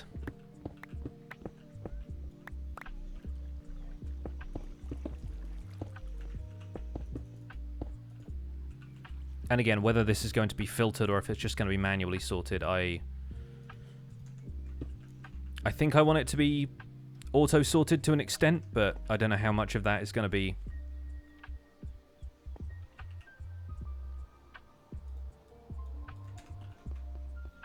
happening right away or not.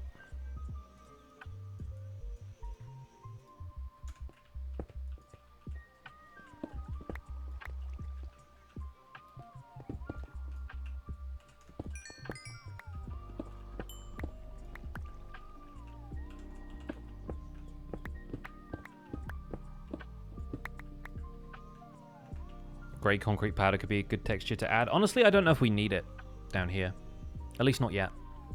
I don't just want to put all of the grey blocks in one place, you know what I mean?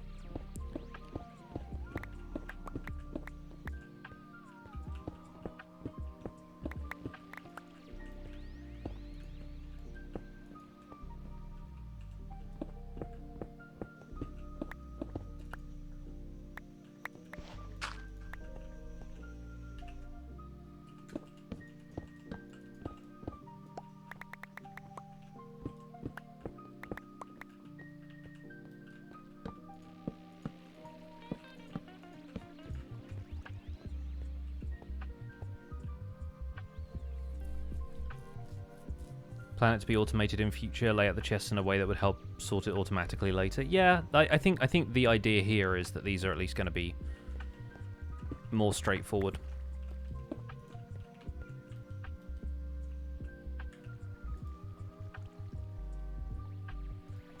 And see, if I do stuff like this, if I have stairs over the top of these like that, then I can still have another chest behind this like that, a hopper in there that feeds down into the next chest. So this can be storage buffer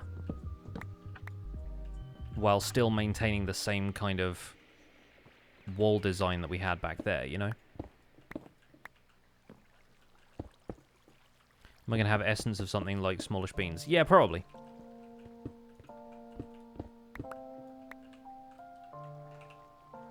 But I don't have any of my, like, custom model stuff ready yet, so just gotta wait for the artist to be available.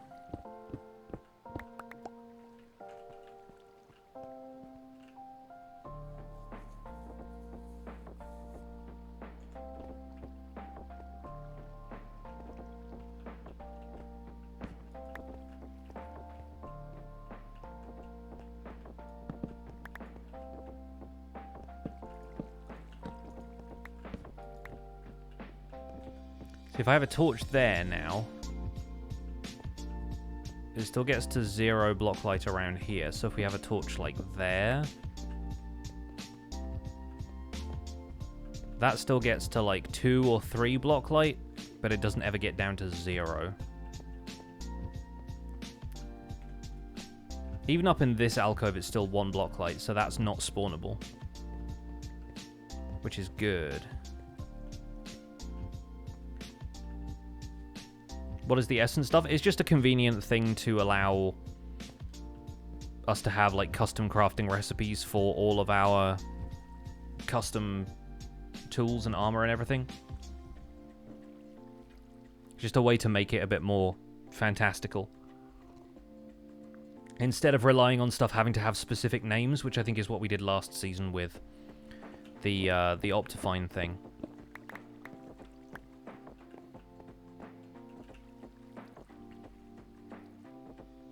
And yeah, lichen can come out across the floor here and that kind of stuff. You can do stuff like that.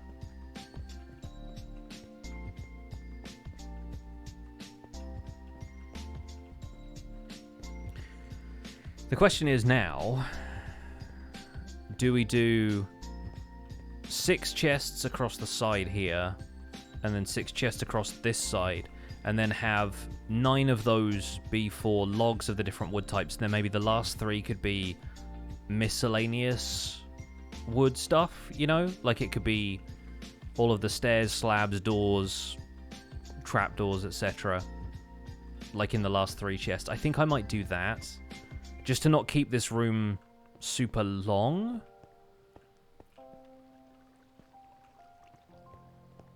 I think that's what I want to do.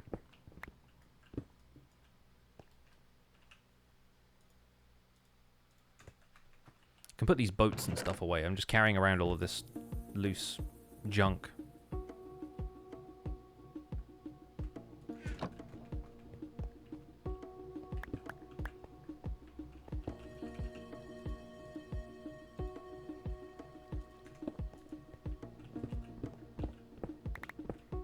Getting Skyrim vibes from this build. Nice.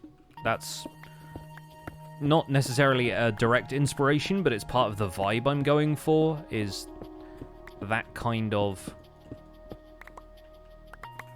epic fantasy kind of stuff. It's loosely what's going on here.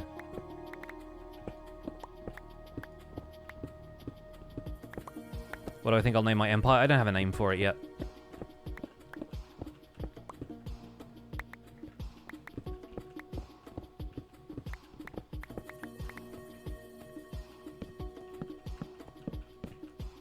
It's gonna have, if anything, it's gonna have a really, like, self-serious sounding name.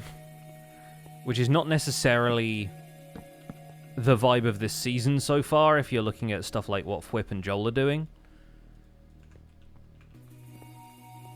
But because this empire no longer really exists, it's not like that necessarily has to be the tone of stuff that I do. If that makes any sense. Like, I can still mess around and have goofy interactions with people and be jokey and fun because my story is, like, I don't really have one. So it's not like I have to be all serious and self-important if this empire was, because this empire doesn't exist anymore.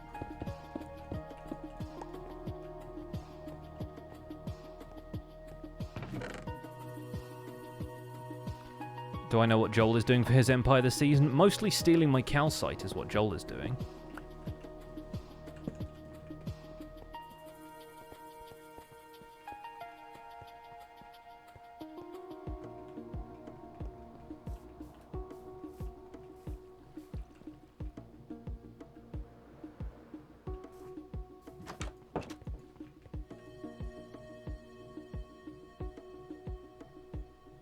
Forgotten Empire sounds good because it's big and amazing. You have the ruins, but for some reason no one can remember the name. I'm pretty sure Joey had, like, it was like the Lost Empire or something was Joey's area last time. I don't want it to be that straightforward. Like, I want it to have a name. But I don't want it to be just like a nickname of sorts, you know?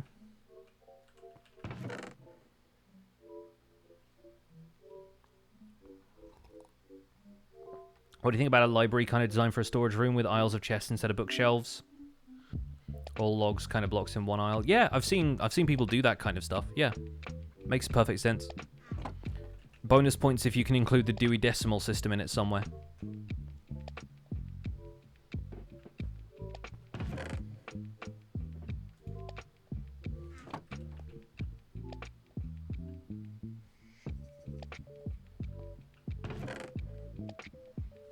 Yeah, Joey has Forgotten Cove. Yeah, exactly, right? Right now, I've just been thinking of this place in, like, a placeholder sense, as just being called the Ancient Capital, because the idea is that it was the capital city a long time ago, and it's not anymore. But obviously, I have to do a lot more building before it really feels like a capital city.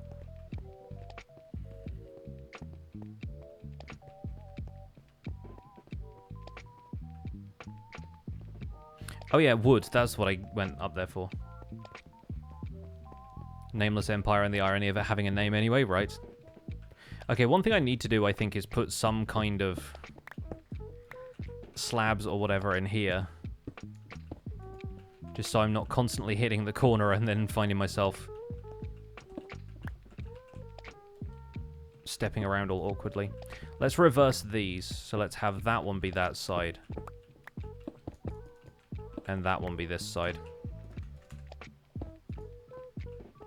It still feels about the same, but it means I'm not getting stuck on that corner every time. What flag is in the background? Which one is that? That's the non-binary flag, I think?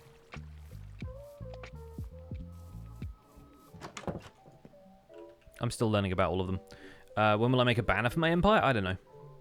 When I think of a decent design that I haven't used before. I've done a lot with banners in the past, so it's kind of difficult at this stage. Just come off a stressful shift at McDonald's. Well, welcome home. Hopefully you can relax a little bit now that you're here on the stream. We're just doing some chill building today. Nothing super important. There's some gunpowder in there that I can put away. The reason I have a wooden axe in there is that's the tool that allows me to use Lightmatica. If there's... There it is. Yeah. So that's what I end up using for Lightmatica.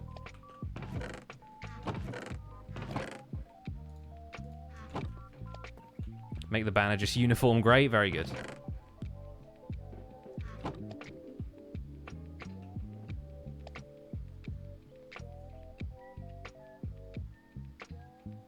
Gonna make an entrance to the storage. Am I gonna leave it like that, like a cave? No, there's gonna be an entrance to it. I also need to craft myself another shield. Spruce logs, please.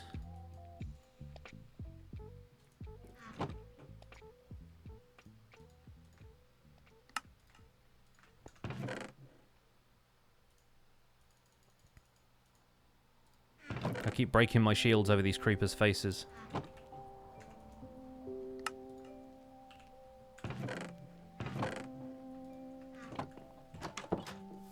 Use an arrow for light matica. Always have one on me, but it'll never be in my hotbar for something that isn't light matica. That's fair. I feel like wooden axes are a good one because you never really use wooden axes. I used to craft one more regularly, but these days I just go straight to stone tools.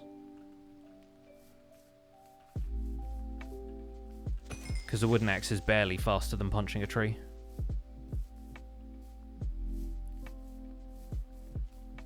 What's light matica? It's a mod that allows you to save basically blueprints of stuff that you've built elsewhere and then move the blueprints so that you can have like a plan to build something from, basically. It creates like a hologram that you fill in with real blocks. But you still have to have the blocks, so it still kind of allows you to build stuff in survival. It just allows you to build it from a blueprint that you've created elsewhere. Like, I used it, for example, to build the Great Bridge. If you go into the Great Bridge episode and you look at that, or if you look at the Ruins episode, I think that's episode 3 or 4. Yeah, I kind of project the build into the world and then just fill it in if I have the right materials.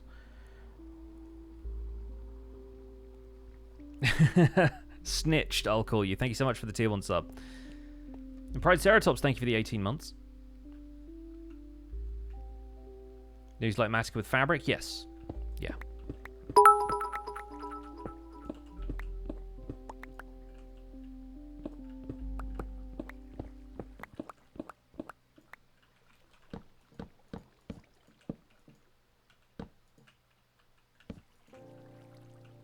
What am I doing for survival guide right now? Well, the last episode was mining with allays, which was super fun. I don't know what the next one is going to be. I'm obviously working on a few different projects. We've got the Dripstone Cave base and the Ancient City base. So I'm looking for other projects that I can do around those. We might do a little bit of warden farming, or at least like figure out ways to spawn the warden in a specific place and maybe capture it. Do some more fun stuff with the warden at various points. But that's really the only thing I have in mind right now.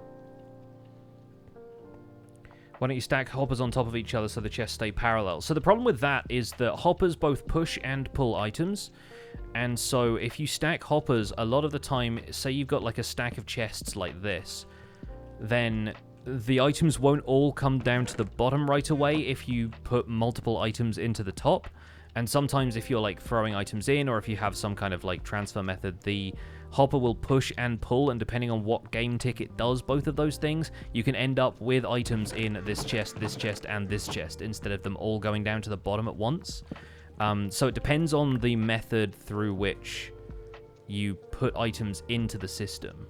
If there's like a water stream and it's spitting out multiple items at a time, or it's, you know, the items kind of stack together as they move around in a water stream, then more often than not you end up with stuff in the higher chests instead of it all going down into the lower chests. If it's exclusively hoppers, then there are sometimes little quirks of timing that make sure that doesn't happen, but it can be kind of a pain if it happens. What is this dark and moody storage room? This is my catacombs, which is going to be, yeah, basically the storage room that I have for the ruins area for the next little while. Do I think light matica is cheaty? Not the way I use it. I know there is some stuff that makes it easier to place blocks, like, you know, easy placement mode. I had a lot of people reminding me that that existed when I was doing the Great Bridge, but I think it's, you know, it's an alternative to working from reference screenshots and stuff like that, which you could do anyway. It would just be more difficult to make sure you built something exactly. I think it's an excellent time saver for series like this, where I want to rebuild something exactly as I planned it out in creative, and it would still be possible without Lightmatic. It would just take me a lot longer, so that episode wouldn't have been able to come out after a week's worth of effort. It would probably have taken like twice as long. So I really don't consider it like cheating in that sense. I mean, feel free to have a different point of view. That's entirely fair, but yeah, I'm personally fine with it. Off to watch the kickball. Exciting times. And yeah, good luck to the Lionesses. Hope they do well.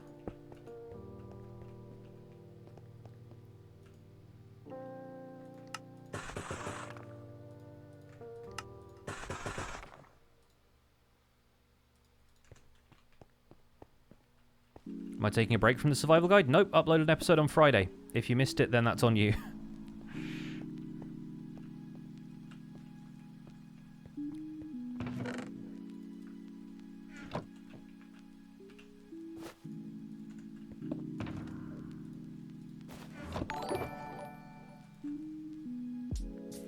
Right, we'll definitely need more hoppers then, which means I probably need to farm some wood, even though it's not Chopping Tuesday. I expect a lot of Chopping Tuesday is going to be recouping the wood that I will need to build the whole thing. Kimberly and H. Dunev, thank you so much for the resub and the prime sub, respectively. We also had Solar Oriole with 100 bits. Thank you for the 100 bits.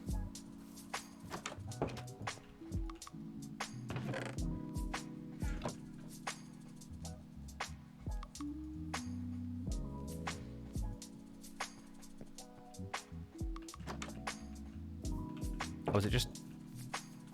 Okay, it got light, but it was also cloudy, and I was confused. Yeah, let's grab some saplings, let's farm some spruce wood. In fact, I might go and do this over by the village.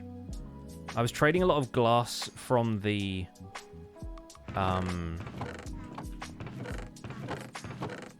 the villagers over there, and a lot of them have now got higher prices.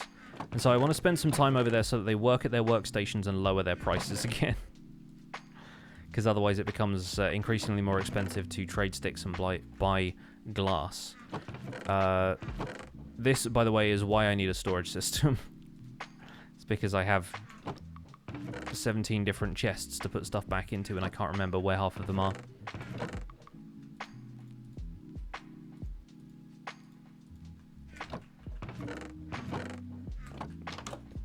Wait, did it get dark? Now it's dark. Okay, fine. I could get some wood from Sausage in theory, yes, but I'd also have to trade him something. And we don't really have, like, offline trades figured out as a server yet. Because Sausage is not online today. In fact, nobody has been online this entire time. It's been me the whole stream. So everyone's just having a chill day, I guess. Which is entirely fine.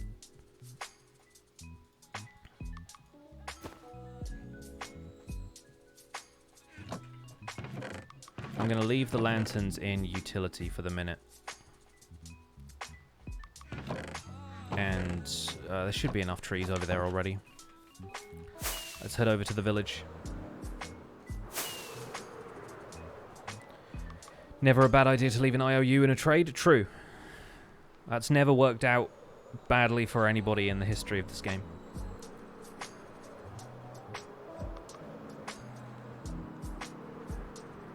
Does Empire's SMP have mods? Yeah, we have a couple, but not mods that dramatically alter gameplay. It's not like the Origin mod is here or anything.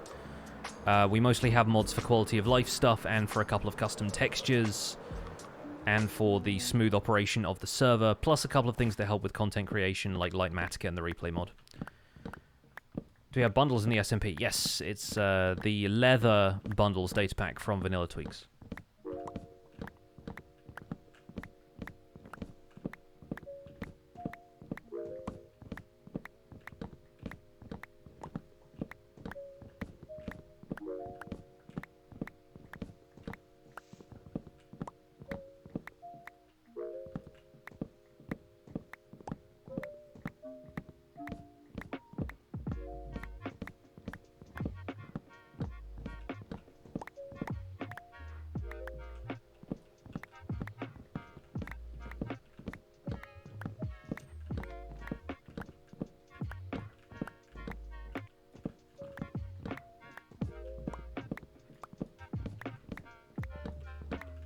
See you later, Binary. Enjoy the game.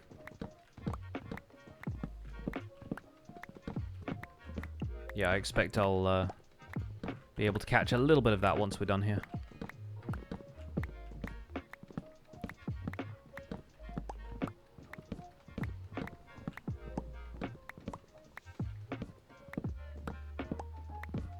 Yes, Leon, this is a multiplayer server. It's a private multiplayer server for content creators. There are 12 of us who play on the server.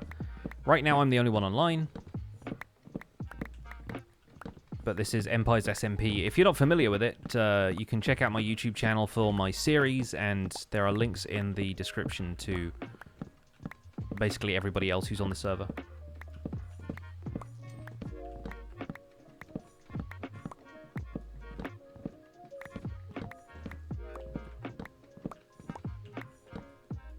Do I find it easier to set up farms and sorters and then build around that? Usually, yes. Because I find that if I've come up with a build, it typically... Like, I don't typically build stuff with redstone in mind, so there's often difficulty squeezing it into something that's built with more attention to detail, you know? Like Matica for 119.1 isn't out yet. Is it possible to see the blocks necessary for a build? Just build it in 119. Just, like, roll back to 119. Because, yeah, I'm not certain who's going to be updating stuff for 119.1, considering the community's overall response to it. Some people may be holding out of principle, so Empires is still on 119. There's a variety of other...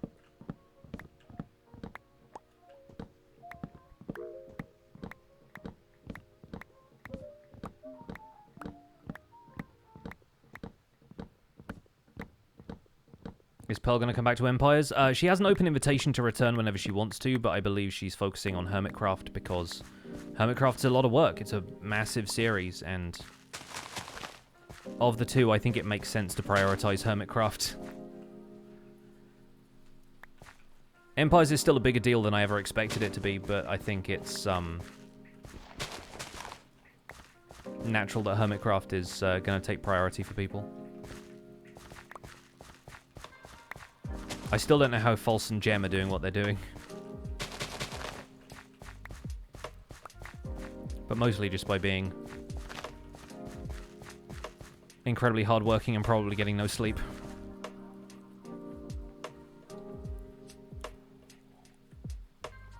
I updated for LA duping. Is it possible to roll back without causing any major problems? It's more that if you want to get a material list for a build... I would recommend, if you're like building it in creative or something, build it in a separate 119 world. If you're trying to get a material list for something that you have already built in the world that's in 119, maybe just make a backup of the world and try opening it in 119 instead of 119.1. But I would make backups before attempting any of that stuff.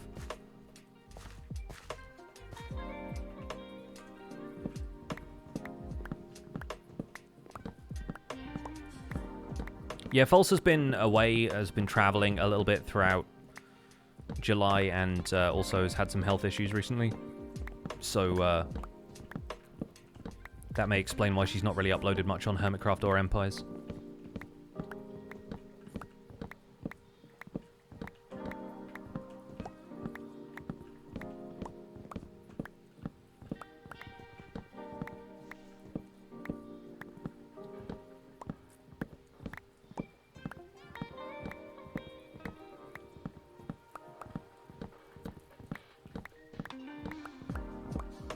All the uproar about chat reporting seems a bit silly. Don't harass people and you'll be fine.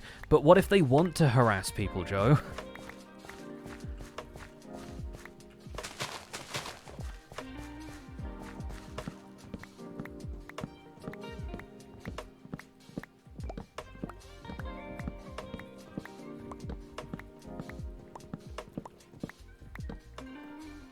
What if they want to harass people with no consequences?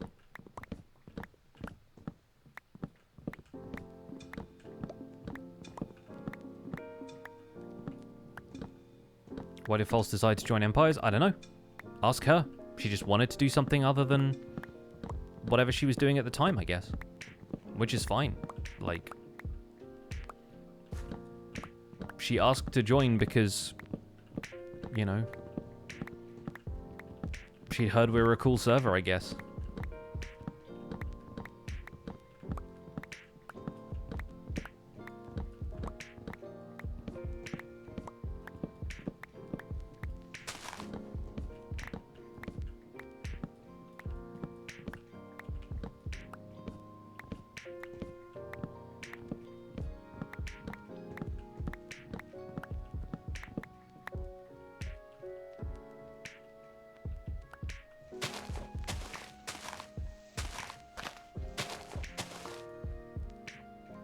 From what I can understand, it's not just that, it's the people can fake the reports. That's the thing. The Minecraft's official Twitter account recently posted that, like, they've looked into some of the documented cases of people trying to falsify reports, and they've said they can identify when that happens.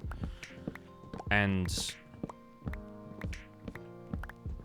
like, I don't know which way round any of this has happened, but like I genuinely think that once the update has been out for a while, we're looking to future iterations of Minecraft for other like new features and that kind of stuff. Like, everyone's going to be fine with it.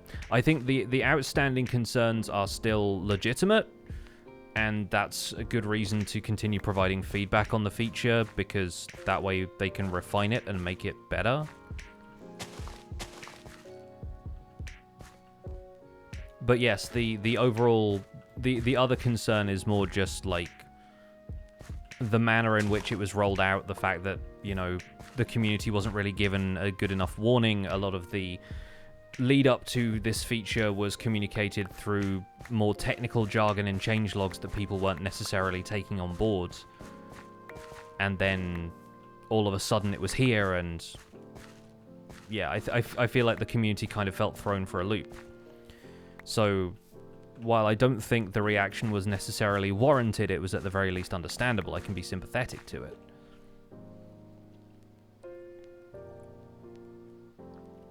Hypothetically, if we were to add members to Empires because they were a good builder and such, they have to be a popular YouTuber with 100,000 subscribers or whatever. Not necessarily. I think right now, Fwip is the one who calls most of the shots. Obviously, we decide a lot of stuff like as a group, but Fwip is very good at gauging people's like overall vibes, and a lot of the time you'll notice that people on this server are people that either Fwip or some of the others have played with together before on other servers, other projects, whether it was like X-Life or Afterlife or any of the other kind of projects that people have had together. And so those people are going to be up for consideration more than anybody else, because they're already, like, they already know that they're on the level. But this is less a server that we tend to, like, consider who are we going to invite or whatever, and we're just kind of more, we're still feeling things out, you know? Hello?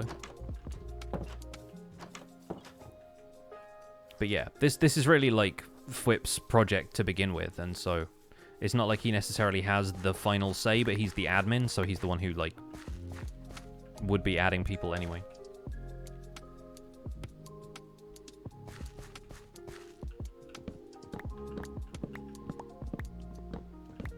But it's not necessarily about numbers, it's more about vibes.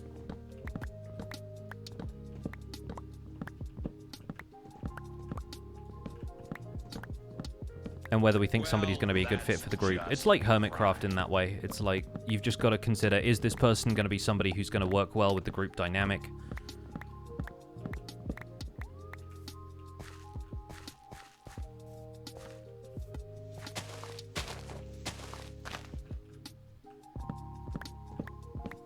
But we don't have an application process or anything.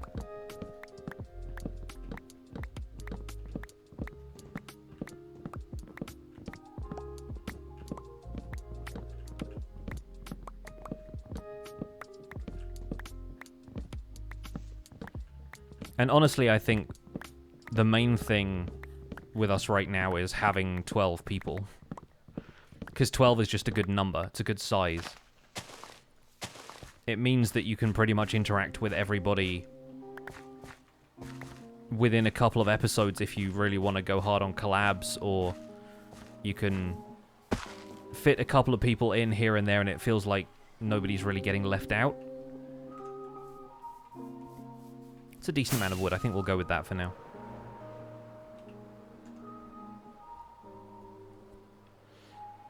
Getting hypnotized watching the tree chopping? Well, sorry, it's just ended.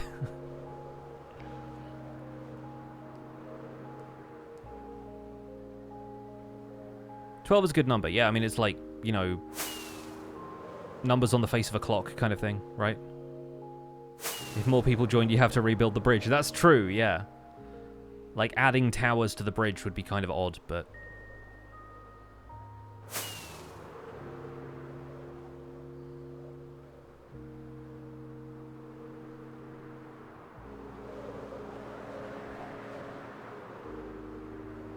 It's also, like, 12 is a reasonable number for audiences to keep up with if they've got a decent amount of free time.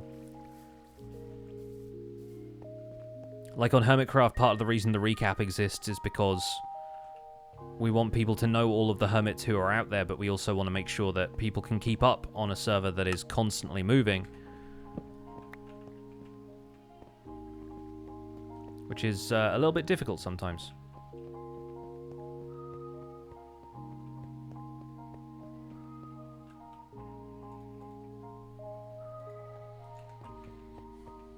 If the stream is lagging for you, try turning the quality down, try closing any other browser tabs you may have open, that kind of stuff.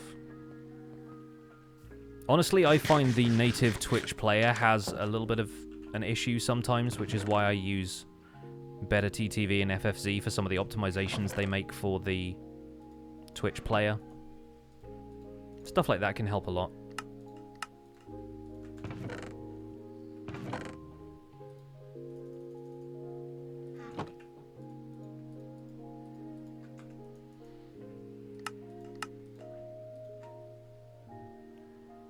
You know what, let's just make a stack of hoppers if we can. I think I've got the iron for that. Without taking my beacon apart anyway.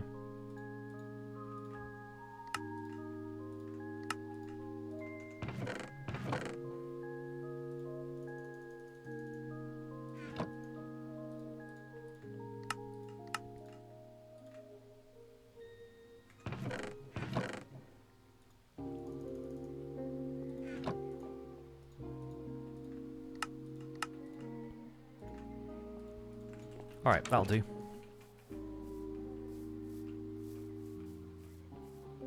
Could also try streaming on YouTube. Nah, not really something I'm interested in trying.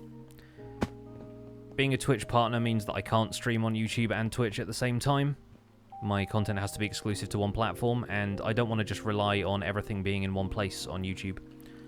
Plus, I've tried YouTube streaming before, and it's not really all that great in my opinion.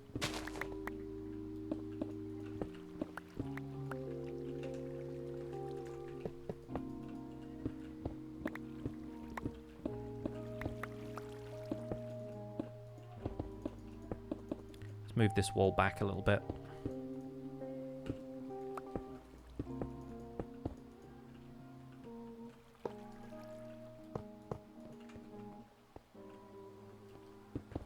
We'll close this off for now.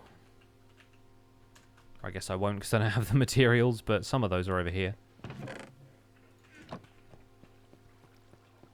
Why is there a small stone wall right in front of the storage entrance? Just to try and figure out the layout of this place and whether or not there's going to be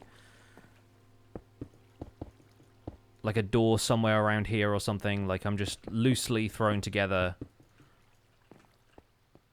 markers for where I want certain things to be.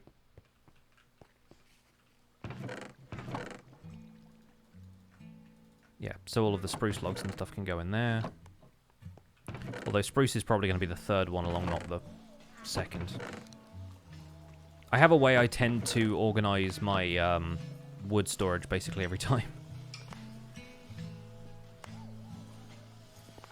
Does the old survival guide tutorial for beating the Ender Dragon still work? Yes, the dragon fight has not changed since that tutorial was made. Is the storage going to be auto-sorted? Eventually. It's not my number one priority because I've been sorting manually so far, but there's just some stuff that I would like to auto sort just for like bulk storage later.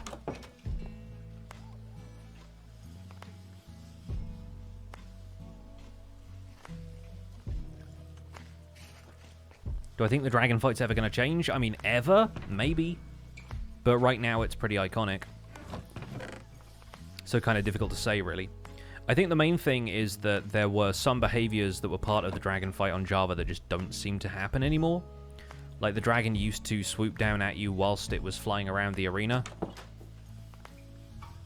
Like it used to swoop down and try and hit you, but now it only does that when it leaves the central portal.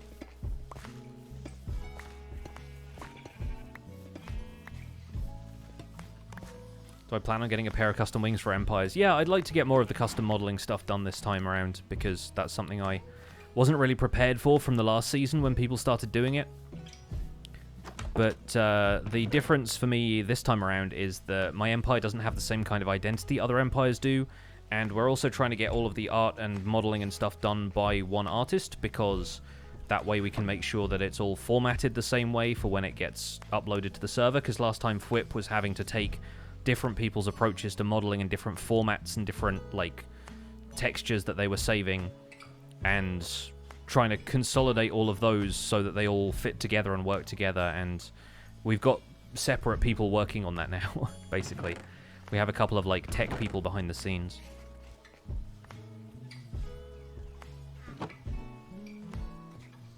Is this in the survival guide use Java? I play Bedrock. Is there a big difference, or is it still helpful? Generals, like, the day-to-day gameplay stuff is mostly the same. When you get into anything technical when it comes to resource farms, like if you're talking about like mob spawning or redstone, that kind of stuff tends to be quite different on Bedrock. But there are a few differences that I try and highlight whenever a video like that comes up, so most of the time you'll be okay until... Like, one of the things I recommend people do with that series is watch the video through to the end before you start trying to build stuff yourself.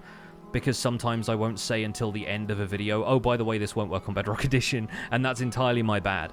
But I think it's worth making sure you watch the entirety of, like, a video about an iron farm, for example, because then at the end I'll sometimes be like, and yeah, if you're on Bedrock Edition, there are a couple of other designs that I recommend, because this one doesn't work very well, or at all.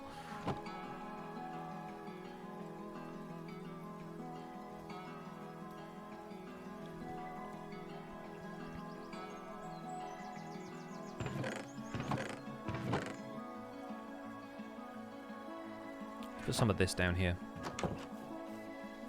The other thing I want to try and figure out is how exactly we're going to label this stuff. Because in my storage system on survival guides, I tend to have blocks in the floor that signify what each chest is for. So, for example, this one would have a block in the floor that was a spruce log, like coming out here like this, to be like, okay, that's the one that's for spruce. I don't know if that fits the vibe down here. Because down here we have this catacombs kind of feel. It's a little different. I don't want to do item frames, because item frames get laggy very quickly if you use a lot of them. And they also don't really feel like they fit either. I'm just trying to think if there's anything good. And I don't know if there is. Like, signs, maybe. Because they could at least be, like, signs saying, like, here lies the remains of so-and-so, right?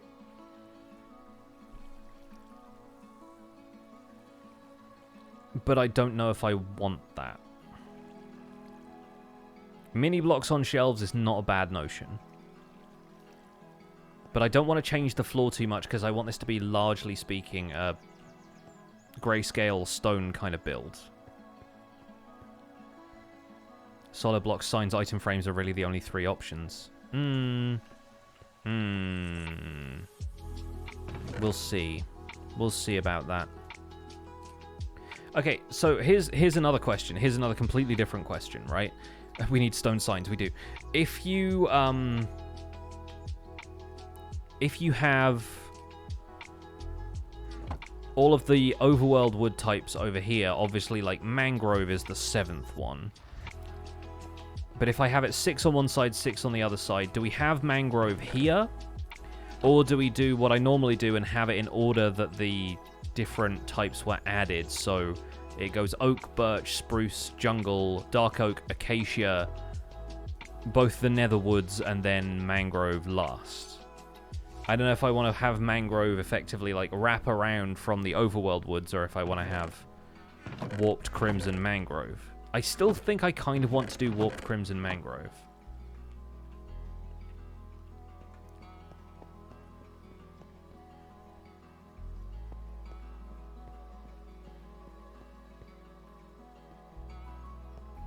Some people are saying mangrove before the netherwoods. Keep all the wood together. No, the thing is, like, this room's going to get too long if I have all of the wood down one side of the room. Like, this feels like a comfortable size for this room already without it increasing by another 5 blocks.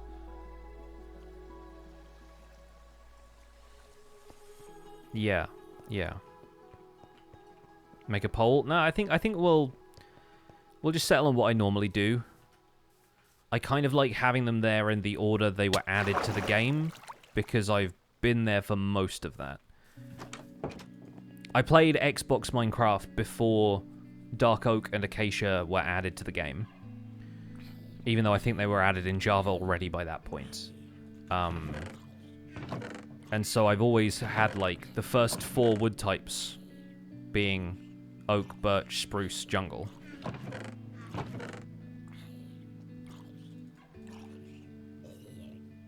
We already have spruce down there. We'll put some jungle down there. We need dark oak, acacia, sea warped, crimson, mangrove. That's what I have here already, you know?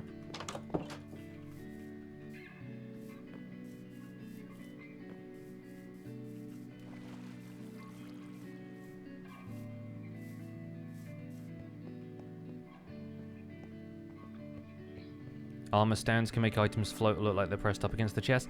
The thing is, armor stands are even worse than item frames as far as, like, lag stuff goes. Because there's so many little minutiae of stuff that you can mess with, and I just think that's going to get too finicky. Crimson, mangrove. I think that's the order we go with.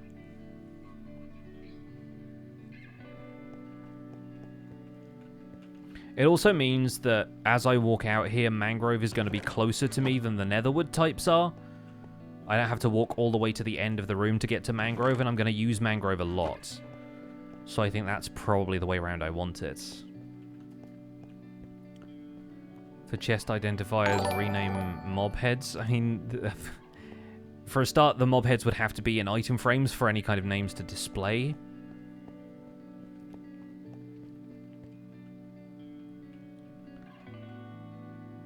Smoter Novison, I'm going to say. Hopefully I pronounced that somewhat right. Thank you so much for the 3 months. The Tarnished, Keeper of the Past. Yeah, something like that.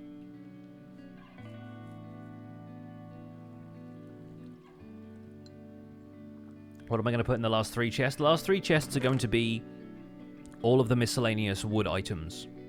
So it's either going to be like... There's 9 slots in a chest, so it could be like planks, slabs, stairs, and then the next one could be doors, trapdoors, fence gates, fences, pressure plates, buttons, or something like that. Alternatively, because I know I'm not going to have like a solid row of buttons for everything, we can just have like a loose idea of like oak and birch, and then spruce stuff can go in here, and then jungle, something else can go there, and then warped crimson mangrove. Do I watch any other streamers during my full time or while I'm playing? Yes, all the time. Like, I'll throw a Twitch stream or a YouTube video up when I'm not recording, but a lot of the time I'm not able to watch stuff all the way through because I will cut in and out to do clips for videos, and sometimes I just need to turn it off so I can sit with my thoughts and think for a bit. What is a pet magma cube? How is it different from an all magma cube head? I have renamed it. That is the only difference. I just think it's kind of cute because if you have a you have a magma cube or a slime, the slimes don't look like slimes because they don't really have the faces on them. They are just like a slime block. Oh wait, no, they do. Maybe it's just like harder to see that on the block model because they're like facing away from you in your hand or something. I don't know. But yeah, I only have one slime, whereas I killed a lot of magma cubes, so I have a lot of magma cubes. And I just think that unlike a lot of the others, because these are roughly the size, I think they're exactly actually the size of the small magma cubes, it just feels like you have a tame magma cube. So I've just been giving them away as like pet magma cubes, basically. I put one in an item frame in Jimmy's house. I think he found it on a stream at one point, and I thought that was pretty funny. And I gave one to Fwip with the frog lights. Make a sticky piston mechanism to reveal the storage block when you step on a pressure plate in front of the chest. Now that's a fun idea. Like a block swapper. I've never really done block swappers before.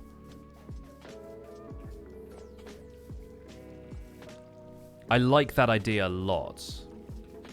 Of having it be like you walk into a storage room and it's got almost like... It could be Ancient Mechanism, it could be Batcave. Where you like step on a pressure plate in the middle of the room and like it all kind of pops up. That's a lot of work, yeah. But I like it. And like realistically you don't need to do all that much. Like let me tab out to a creative world here. Skulk test worlds.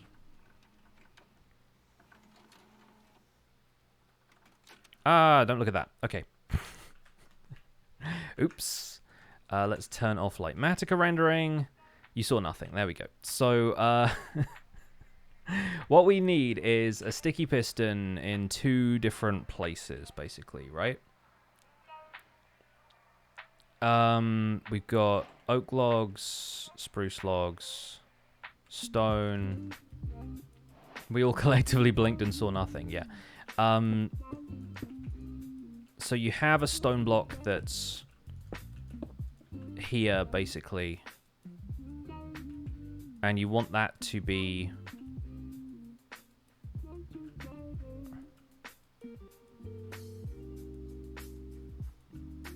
I mean, effectively, you can have something like this, where it's pushed sideways and pulled downwards.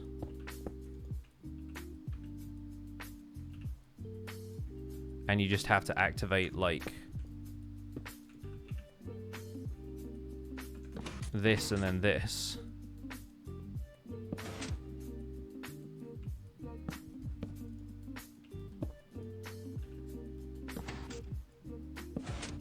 And then you've got to get around this problem.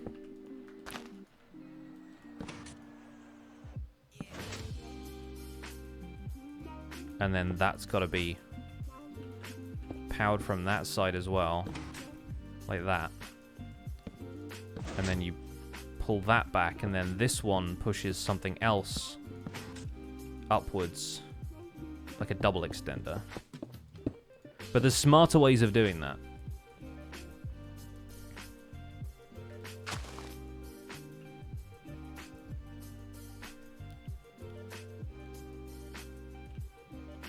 Like I need to do more just fiddling with block swappers.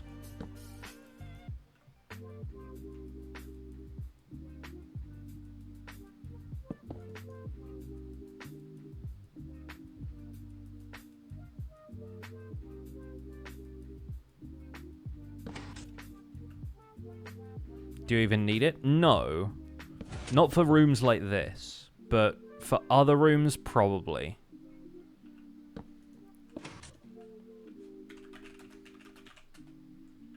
Do I have the day-night cycle in this world? I do. Not anymore.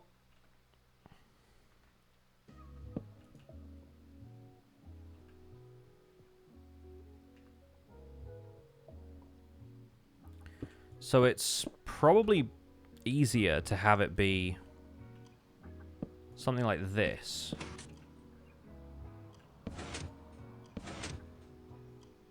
And then have something else push it in from the other side.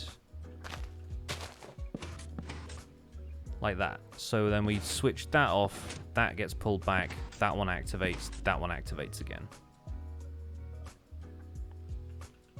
And that can be one wide, potentially tileable.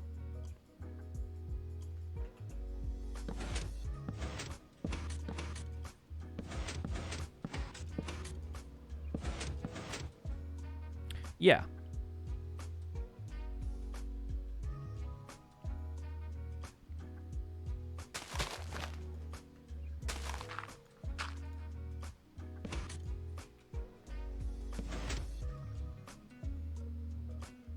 Not compact at all. I know. Like, none of this is going to be super optimal. I don't know the best ways of doing some of this stuff. Let me try and work through this in my own way before you start gatekeeping it, and that would be really helpful. You can get away with the two swapping pistons being non-sticky and have them push the two being swapped around back and forth. I guess so, because then, yeah, you have...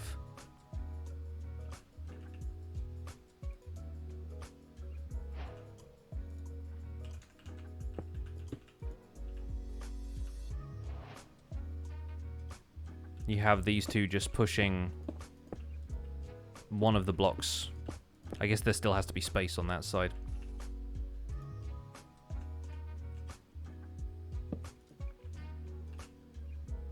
But then you just have this activate with like a short pulse. And then that changes this.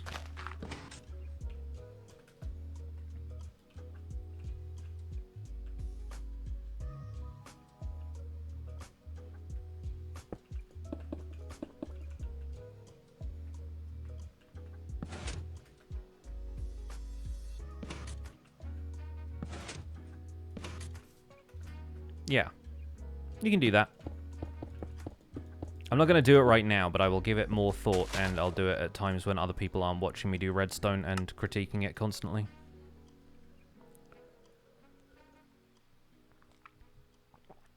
Alright.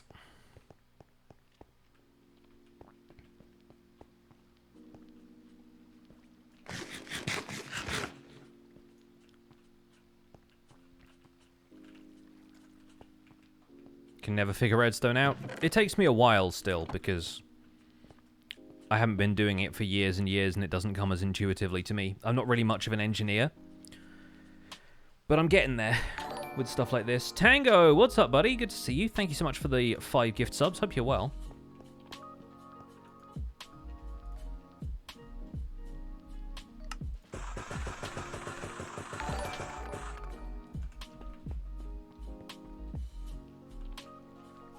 Are you studying with Fabric? On this server we do, yeah. I don't tend to use Fabric for, like, playing Survival Guide or any normal, like, vanilla stuff. It's just a thing for the server.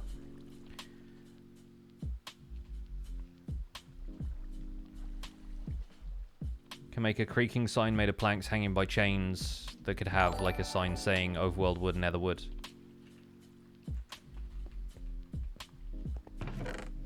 If we had something that was, like...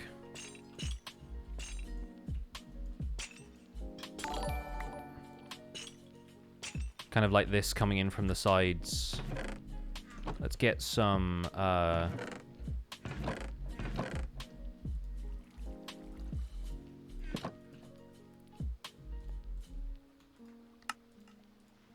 fences. Alright, none of those placed where I wanted them to, but I'm glad they made the effort.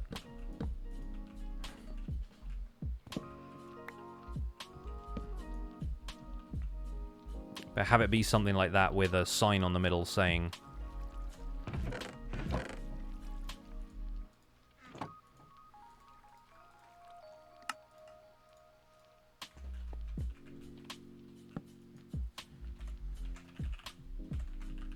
Ancient Gubbins. Obviously that's too low down, but yeah. The problem with signs is that if they're not attached to a solid block, they always float, and that looks weird to me. But we could make the sign out of a solid block if we wanted to, you know. That's the thing, like, that sort of gives it more of the impression that it's actually a storage room or a warehouse or something like that, whereas this is still meant to feel like a tomb.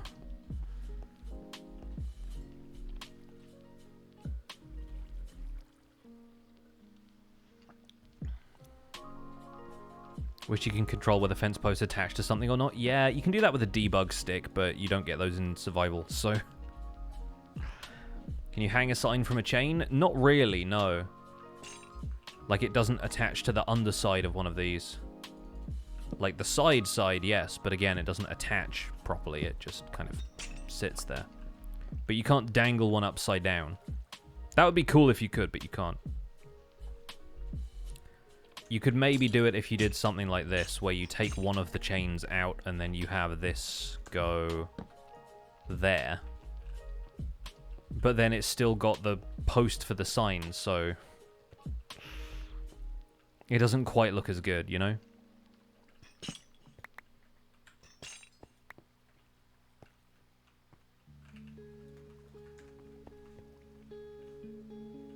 Would a fence gate attach? I mean, it could.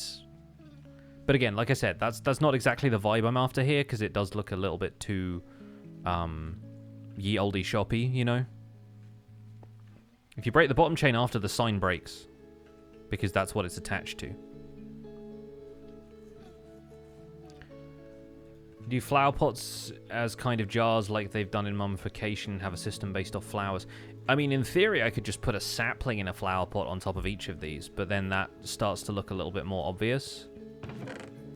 I could do it every chest or so, you know what I mean? Like, I could do an oak one here, a jungle one there, maybe a crimson fungus or a warped fungus there, and that would at least show, like, which of the 3 sections I was at. But again, these are the chests that I just know the order they're going to be in intuitively, because I always order them like this. The stone chests are going to be easier because I can make that look a bit more like part of the floor.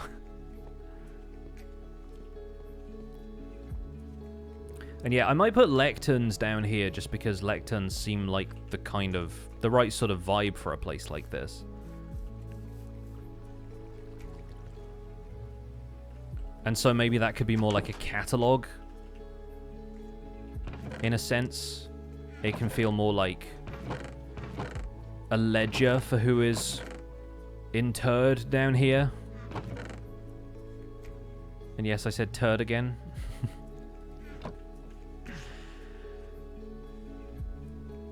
Map art that depicts each item in an ancient hieroglyphic style, as if I'm not already building enough massive stuff on this server.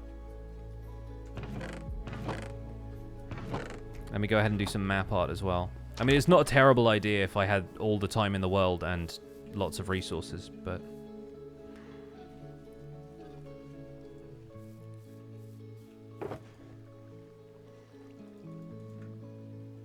Tragically, that does not seem entirely feasible.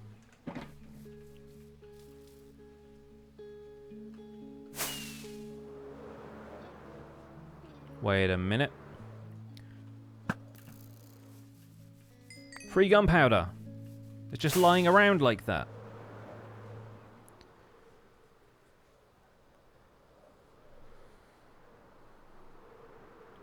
Yeah, I can come up with some more fun little details and stuff. I'm just mainly sorting out the organizational system right now.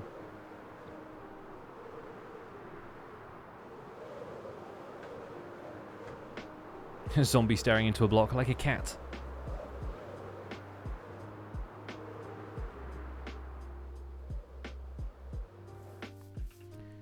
Gents, how are you?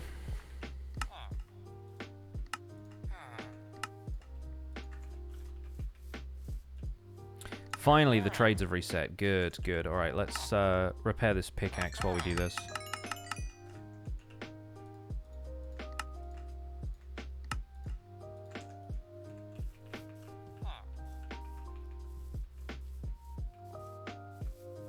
Dewey Decimal System storage? Yeah, I mean, it can be like a catalog. Like one of those old library card catalogs. I say old as if some libraries don't still use those, but they might. Let's find a librarian.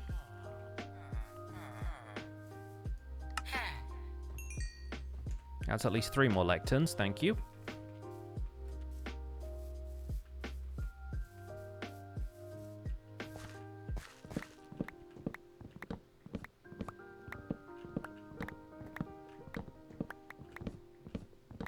What are my in-game audio levels? Screenshot this. Do it now. Or go back through the stream and find this again. And it's gone.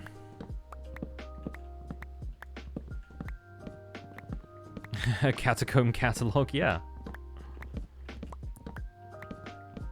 It'd be funny if I had catacombs with a catalog and somebody earlier suggested a cat statue, but what if there was just a cat?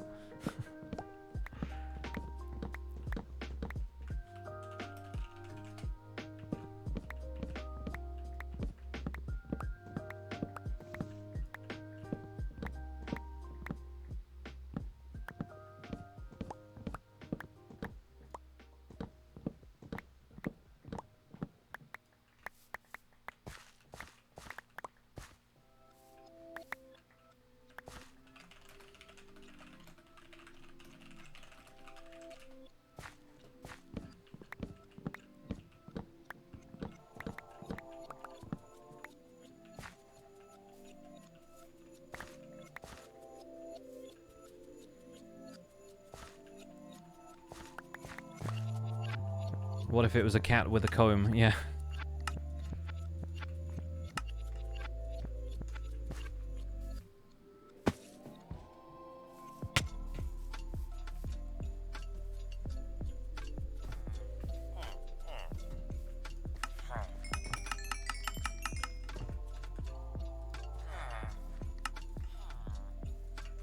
Whip says hi.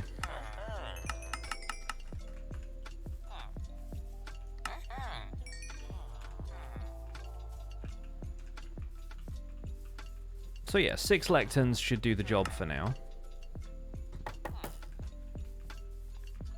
Lecterns feel like they're good for adding, like, the capital L lore to the place.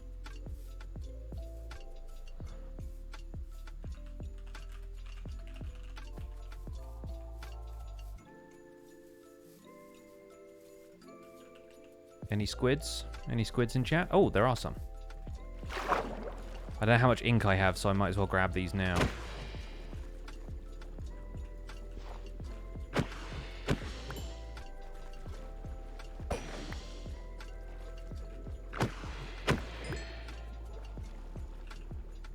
Plenty.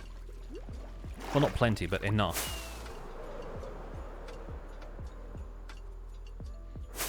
What's the goblin up to? Probably tunneling to somebody else's base, I imagine. I wish you had the Bulner squid now.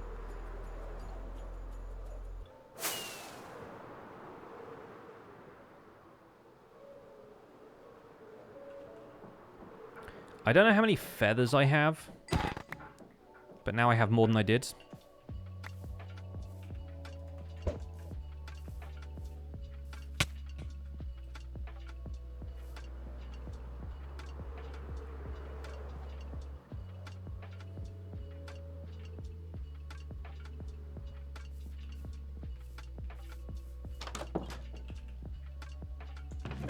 And I do have a few loose books around the place. So we could turn more of those into bookshelves if we really need them, but I think for now just the books and quills are going to be nice.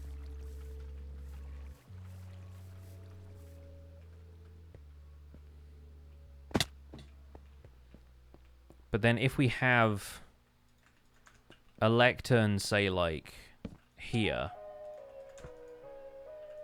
and in the book it says, let's say, like, L1, Mr. Oaksworthy, L2, Birches. I don't know, just like, as though it's still the names of people who have been entombed here, but it's also a list of resources. Is that too twee? Is that too much? Do I just need to say, like, L1 Oak, L2 Birch?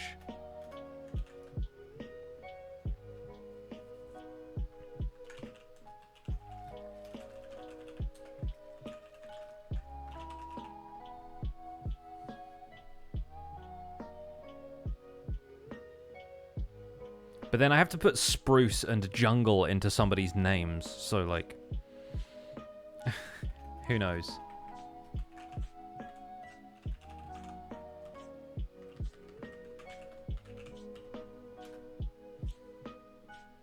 Spruce banner.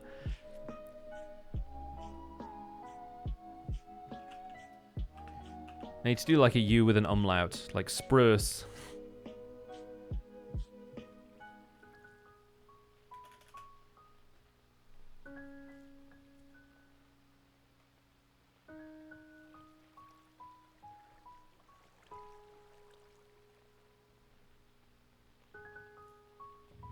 Well, that's just... See, everyone's just got puns. I don't necessarily want them to be puns. I feel like that's too much.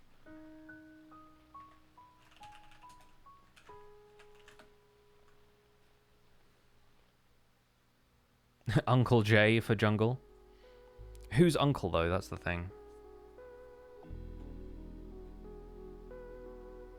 Thora Birch. R.I.P. Julian Wood.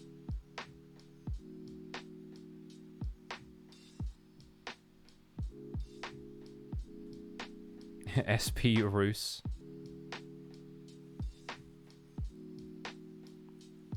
George of the Jungle. Throwback.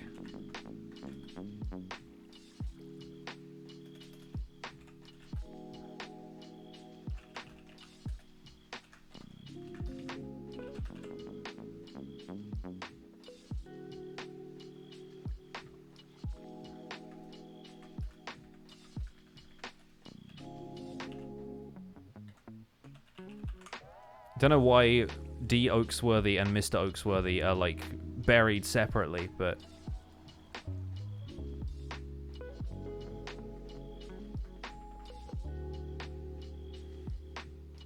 Sprucington.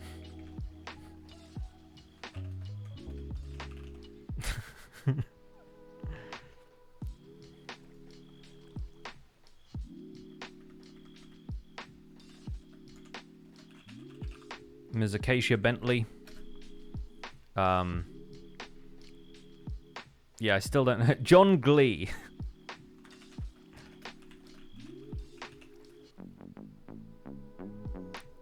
Absurd.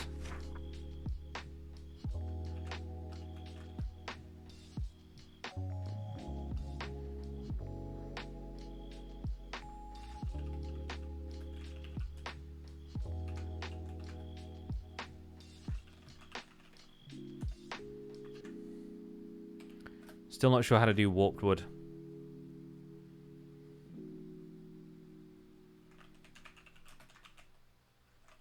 Unnamed man, Grove. R4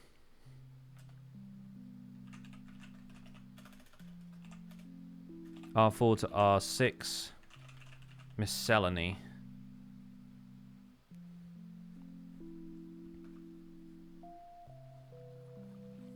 Mr. Warpley.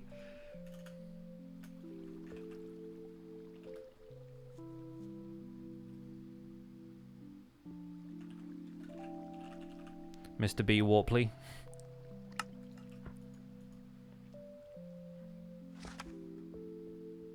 Honestly, like, if we could fit all of that on one page. Because we can copy paste in books now, which is so good. Like, underrated feature of recent updates.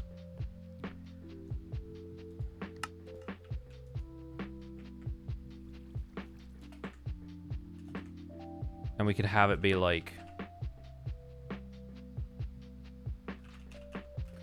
Tomb 1 or whatever. I don't know. Like, I'm not sure how you would...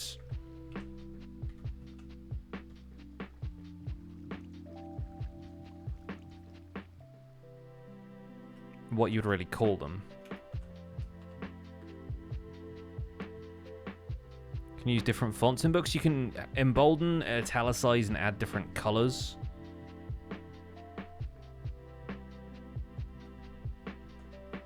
But I don't know if we can really do different fonts. I feel like you can do it if it's Unicode now. And that's the thing, right? Like, what is the,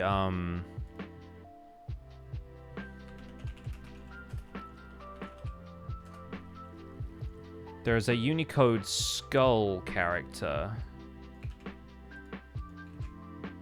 Which won't copy-paste in there.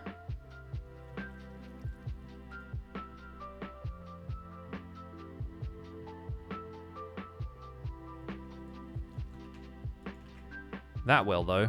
Yeah, there we go. All right.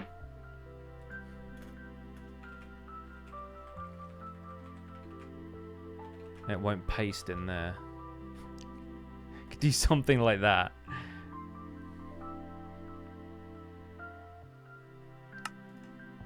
Sure. Subject to change, but I kind of like the vibe. I can't really... Maybe we'll have that be underscores. Just for spacing.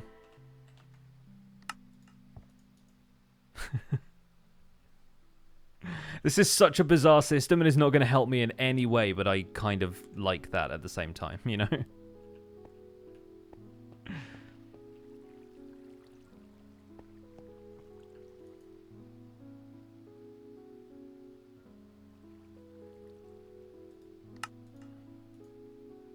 I fit another hyphen on there? I can, okay. Don't know why that wasn't showing before. Cool. Here lies insert name of dead people. Yeah.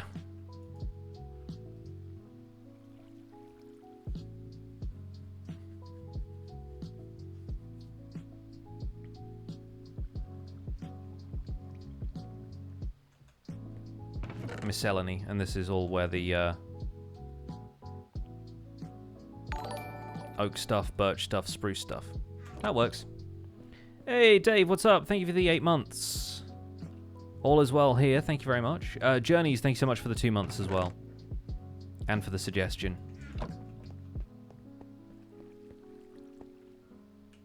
Can use the book lectern redstone to reveal the block swapping mechanic? Yeah, maybe, but... I feel like you also have to change the page in here, and having it all on one page feels a bit more viable to me. I don't know. I do like the idea a lot. I do wish I'd made more progress on actually doing the layout of this place, which is what I wanted to do, but we just kind of got stuck into all of the little odd details that are going to make this place kind of fun. Yeah, so we got a few ideas, a few vague ideas. I have also put a lot of those blocks back in my other storage now, which was probably a mistake, but there you are. I think we'll probably wrap things up here because it's approaching 3 hours and I need to go and feed my brain. So we're going to wrap up and raid somebody. If you guys feel like watching a little bit more Minecraft, please do stick around for the raid. Who we got streaming today? Let's go raid Joel. Joel Duggan is my co-host on the Spawn Chunks podcast. And he is currently streaming from his medieval build project on the Citadel server, which is a private server that he runs with a bunch of friends. So this is not Joel Smallish Beans, just to clarify. But another very good Joel. We are 2 for 2 on good Joels over here. So I'm going to drop you off with Joel. We're going to be talking more Minecraft on the Spawn Chunks podcast episode tomorrow. So if you want to hear more of both of us, you can find us there. Thanks so much for being here. I'll be back on Tuesday with another Choppin' Tuesday stream for you folks. We're probably going to be amassing a lot of wood to put in this new storage system, and hopefully I'll have more of it built by then so you can see it. Take care. Have yourselves a great end to the weekend. I might check in on the football results and see how things are going. In the meantime, have a good one. I'll see you soon. Bye for now.